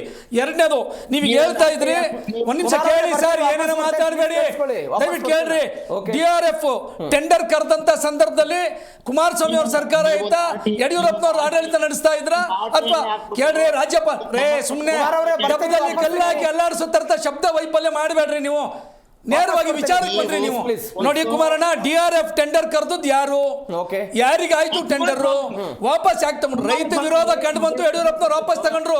ಒಂದು, ಎಷ್ಟು ಎಕರೆಗೆ ಜನ ರೈತರು ದುಡ್ಡು ತಗೊಂಡಿದ್ದಾರೆ, ಎಷ್ಟು ಜನ ರೈತರು ದುಡ್ಡು ತಗೊಂಡಿದ್ದಾರೆ. ಎರಡನೇದು, ಸಿದ್ದರಾಮಯ್ಯನವ್ರು ಈಗ ಮಾತಾಡ್ತಾ ಇದ್ರಿ ನೀವು, ಸಿದ್ದರಾಮಯ್ಯನವ್ರು ದೇವನಹಳ್ಳಿಯಲ್ಲಿ ರೈತರು ಹೋರಾಟಕ್ಕೆ ಕುಂತ್ಕೊಂಡಂತ ಟೈಮ್ನಲ್ಲಿ ಕುಮಾರಸ್ವಾಮಿ ಅವ್ರು ಬನ್ನಿ ಬಿಡ್ದೀಗ ರೈತರ ಮಧ್ಯದಲ್ಲಿ ಅಂತ ಕರೆದಾಗ ನೀವು ಪಲಾಯನ ಮಾಡಿದ್ರಿ. ಆದ್ರೆ ಸಿದ್ದರಾಮಯ್ಯನವರು ಅದೇ ದೇವನಹಳ್ಳಿ ಮತ್ತೆ ಚನ್ನರಾಯಪಟ್ಟಣ ರೈತರ ಬಳಿ ಹೋಗಿ ನಿಮ್ಮ ಜಮೀನನ್ನು ವಶಪಡಿಸಿಕೊಳ್ಳಿಲ್ಲ ಅಂತ ವಾಪಸ್ ಕೊಟ್ರು. ಅಂದ್ರೆ ಸಿದ್ದರಾಮಯ್ಯನವ್ರ ದ್ವಂದ್ವ ನೀತಿನ, DK ಶಿವಕುಮಾರ್ ಅವ್ರದ್ದು ದ್ವಂದ್ವ ನೀತಿನ? ನಿಮ್ಮ ವಾದ ಇರೋದು ದೇವನಹಳ್ಳಿಯಲ್ಲಿ ಹೆಂಗ್ ಪ್ರತಿಭಟನೆ ಆದ ಕೈ ಬಿಟ್ರು, ಇದನ್ನು ಕೈ ಬಿಡಬೇಕು ರೈತರು. ಸರ್ ಮೊದಲನೇದು ನಾನು ಹೇಳೋದು, ಒಂದ್ ನಿಮಿಷ ಇರಿ ಸರ್, ದಯವಿಟ್ಟು ಮಧ್ಯ ಮಾತಾಡಿ. ನೋಡಿ ಸರ್, ರೈತರಿದ್ರೆ ಜಮೀನ್ ತಿನ್ನಕ್ಕಾಗುದಿಲ್ಲ ಸರ್. ಅಲ್ಲಿರ್ತಕ್ಕಂಥ 9,000 ಚಿಲ್ಲರೆ ಎಕರೆ ಇರ್ತಕ್ಕಂಥ ತೆಂಗು, ಬಾಳೆ, ಈಗ ಸಂಬಂಧಪಟ್ಟಂತ ರೇಷ್ಮೆ, ಈ ರೈತರುಗಳ ಜೀವನಕ್ಕೆ ನೀವು ಎಳ್ಳು ನೀರು ಬಿಡಬೇಡಿ. ದಯವಿಟ್ಟು ರೈತರನ್ನ ಬಲವಂತದಲ್ಲಿ ಒಕ್ಕಲೆಬ್ಸೋ ಕೆಲಸ ಮಾಡಬೇಡಿ. ರೈತರ ಶಾಪ ನೀವು ಅಷ್ಟು ಸುಲಭ ತಿಳಿಬೇಡಿ. ರೈತರು ಎದ್ರೆ ಸರ್ಕಾರ ಬರ್ತದೆ, ಸರ್ಕಾರ ಹೋಯ್ತದೆ. ನಮ್ಮ ಭಾರತೀಯ ಜನತಾ ಪಾರ್ಟಿ ರೈತರ ಬೆನ್ನಿಗೆ ನಿಂತಿದೆ. ಚಲವಾದಿ ನಾರಾಯಣಸ್ವಾಮಿ ಅವರು, ಅಶೋಕ್ ಅವರು, ವಿಜಯ ಈ ವಿಚಾರದಲ್ಲಿ ಭಾಗಿಯಾಗಿ ರೈತರನ್ನ ಉಳಿಸ್ಕೊಳ್ಳೋ ಪ್ರಯತ್ನ ಮಾಡ್ತಾರೆ. ಆನ್ಸರ್ ಮಾಡಿ ನಾನು ಅದೇ ವಿಚಾರಕ್ಕೆ ಬರ್ತಾ ಇದ್ದೆ. ನೀವು ಅದೇ ಪಾಯಿಂಟ್ ಬಂದ್ರಿ. ಭಾರತೀಯ ಜನತಾ ಪಾರ್ಟಿ ಅನ್ನೋ ಪದ ಬಳಕೆ ಮಾಡಿದ್ರಿ. ಯಾವ ಭಾರತೀಯ ಜನತಾ ಪಾರ್ಟಿ ಹಳೆ ಮೈಸೂರು ಭಾಗದಲ್ಲಿ ನೆಲೆ ಇಲ್ಲ ಅಂತ ವಿಶ್ಲೇಷಣೆ ಆಗ್ತಾ ಇತ್ತು, ಆ ನೆಲೆಯನ್ನ ಕಂಡುಕೊಳ್ಳೋದಕ್ಕೆ ಈ ಪ್ರಯತ್ನ ಮಾಡ್ತಿದ್ದಾರೆ. ಈಗ ವೆಸ್ಟ್ ಬೆಂಗಾಲ್ ನಲ್ಲಿ ಭಾರತೀಯ ಜನತಾ ಪಾರ್ಟಿ ಇತ್ತ, ಇರ್ಲಿಲ್ಲ. ಕೇರಳದಲ್ಲಿ ಈ ಮಟ್ಟಕ್ಕೆ ಅಬ್ಬರಿಸ್ತಾ ಇದ್ರ. ಪಂಜಾಬ್ ನಲ್ಲಿ ಏನಾಗಿದೆ ಇವತ್ತು ಎಲ್ಲಾ ದೇಶ ವ್ಯಾಪ್ತಿಯಲ್ಲಿ ಸಂಪೂರ್ಣವಾಗಿ ಭಾರತೀಯ ಜನತಾ ಪಾರ್ಟಿ ಕಾಂಗ್ರೆಸ್ ನ ಗುಡಿಸ್ಬಿಡ್ತಾ ಇದ್ದಾರೆ. ಎಷ್ಟು ಸಂಖ್ಯೆ ಇದೆ ಸರ್ ಲೋಕಸಭೆಯಲ್ಲಿ ಕಾಂಗ್ರೆಸ್ ನ ಅಂತ ಮಾಡಿಕೊಂಡು ಆಲೂಗಡ್ಡೆಯಲ್ಲಿ ಚಿನ್ನ ತೆಗೆತಕ್ಕಂತ ನಾಯಕತ್ವವನ್ನು ನಾನು ಅದನ್ನೇ ಹೇಳ್ತಾ ಇದ್ದೀನಿ. ಆ ಒಂದು ಸ್ಟ್ಯಾಂಡ್ ತೆಗೆದುಕೊಳ್ಳಕ್ಕೆ ಒಂದು ನೆಲೆಯನ್ನು ಕಾಳಬೇಕನ್ನ ಕಾರಣಕ್ಕಾಗಿ ಈ ಹೋರಾಟ. ಸರ್, ಭಾರತೀಯ ಜನತಾ ಪಾರ್ಟಿ ಕಾರ್ಯಕರ್ತರು ಸಂಪೂರ್ಣವಾಗಿದ್ದಾರೆ.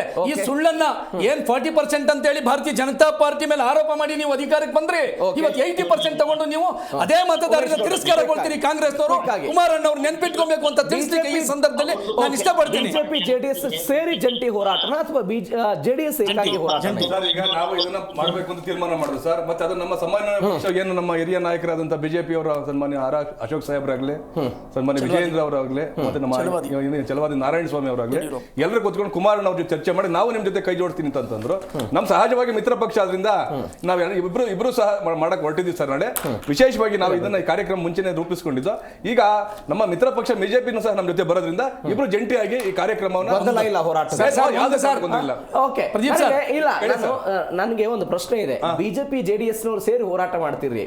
ನಾ ಇವತ್ತು ಚಲವಾದಿ ನಾರಾಯಣ ಸ್ವಾಮಿ ಅವ್ರಿಗೂ ಈ ಪ್ರಶ್ನೆ ಕೇಳಿದಾಗ ತಾರ್ಕಿಕ ಅಂತ್ಯ ಏನಿದೆ ನಿಮ್ದು? ತಾರ್ಕಿಕ ಅಂತ್ಯ ಯಾವುದು ಕೂಡ ಹೋರಾಟ ಮಾಡಿದ್ರಿ, ಏನ್ ತಾರ್ಕಿಕ? ಚರ್ಮದ ಸರ್ಕಾರ, ಕಾಂಗ್ರೆಸ್ ಸರ್ಕಾರ ಅವರಿಗೆ ಮಾನವ ಮರ್ಯಾದೆ ಅನ್ನೋದಿಲ್ಲ. ನೋಡಿ, ಇವತ್ತು ವಾಲ್ಮೀಕಿ ಹಗರಣದಲ್ಲಿ ಇರ್ತಕ್ಕಂಥವ್ರಿಗೆ ಸಚಿವರು ಕೊಟ್ಟಿದ್ದಾರೆ, ವಸತಿ ಹಗರಣ ಹಗರಣ ಸಮಯ ಆಗಿದೆ ಸರ್ ಬರ್ತಾರೆ. ಒಂದು 14 ಸೈಟ್ ಹಿಂದರಿಸಿದ್ದಾರೆ. ಇನ್ನು ನಾಗೇಂದ್ರ ಅವ್ರ ಮೇಲೆ ಎನ್ಕ್ವೈರಿ ಆಗಿದೆ. 2500 ಪುಟ ಚಾರ್ಜ್ ಶೀಟ್ ಹಾಕಿದೆ. ಇನ್ನು ಅನೇಕ ಭವ್ಯ ಹಗರಣ ಚಾರ್ಜ್ ಶೀಟ್ ಹಾಕಿದ್ದಾರೆ. ಇವೆಲ್ಲ ನ್ಯಾಯಾಲಯದ ಪ್ರಕರಣ, ಇವೆಲ್ಲ ಜೈಲಿಗೆ ಹೋಗ್ತಾರೆ ಇವರು ಕಾಂಗ್ರೆಸ್ನವರು. ಕೊನೆಯದಾಗಿ ರೈತರ ಹೋರಾಟಕ್ಕೆ ನಮ್ಮ ಸಂಪೂರ್ಣ ಬೆಂಬಲ ಇದೆ. ಅವರಿಗೆ ಒಳ್ಳೇದಾಗ್ಲಿ, ಕಾಂಗ್ರೆಸ್ ಮತ್ತು ಜೆಡಿಎಸ್ ಒಳ್ಳೇದಾಗ್ಲಿ ನೋಡಿ ಸರ್. ಆದ್ರೆ ಆದ್ರೆ ಇದನ್ನ ನಿಮ್ಮ ಒಂದು ಮರಿಮಗನಿಗೋಸ್ಕರ ಮಾಡಕ್ ಹೋಗ್ಬೇಡಿ, ರೈತರಿಗೋಸ್ಕರ ಮಾಡಿ. ಇದು ಬಿಜೆಪಿಗೆ ನೆನಪಾಗಲ್ಲ.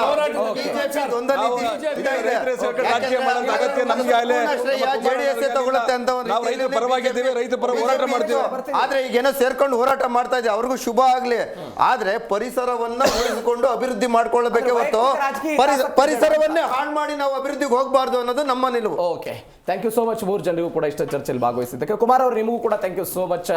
ಎಸ್, ಬಿಡದಿ ವಿಚಾರದಲ್ಲಿ ಒಂದು ಪಾದಯಾತ್ರೆ ಅಂತೂ ಶುರುವಾಗುತ್ತೋ, ಆ ಪಾದಯಾತ್ರೆ ಎಷ್ಟು ಯಶಸ್ವಿ ಆಗುತ್ತೆ, ಒಂದು ತಾರ್ಕಿಕ ಅಂತ್ಯ ಏನಾದರೂ ಸಿಗುತ್ತಾ, ಪಾದಯಾತ್ರೆಗೆ ಹೆದರಿ ಬೆದರಿ ಕಾಂಗ್ರೆಸ್ ಇದರಿಂದ ಹಿಂದೆ ಹಾಕುತ್ತಾ ಕಾದ್ ನೋಡೋಣ. ಇದರೊಂದಿಗೆ ಇವತ್ತಿನ ಜಿ ಸಂವಾದ ಮುಗಿಸ್ತಾ ಇದ್ದೀನಿ. ನೋಡ್ತಾ ಇರಿ ಜಿ ಕನ್ನಡ ನ್ಯೂಸ್, ಸತ್ಯವೇ ಸುದ್ದಿಯೇ ಜೀವಾಳ.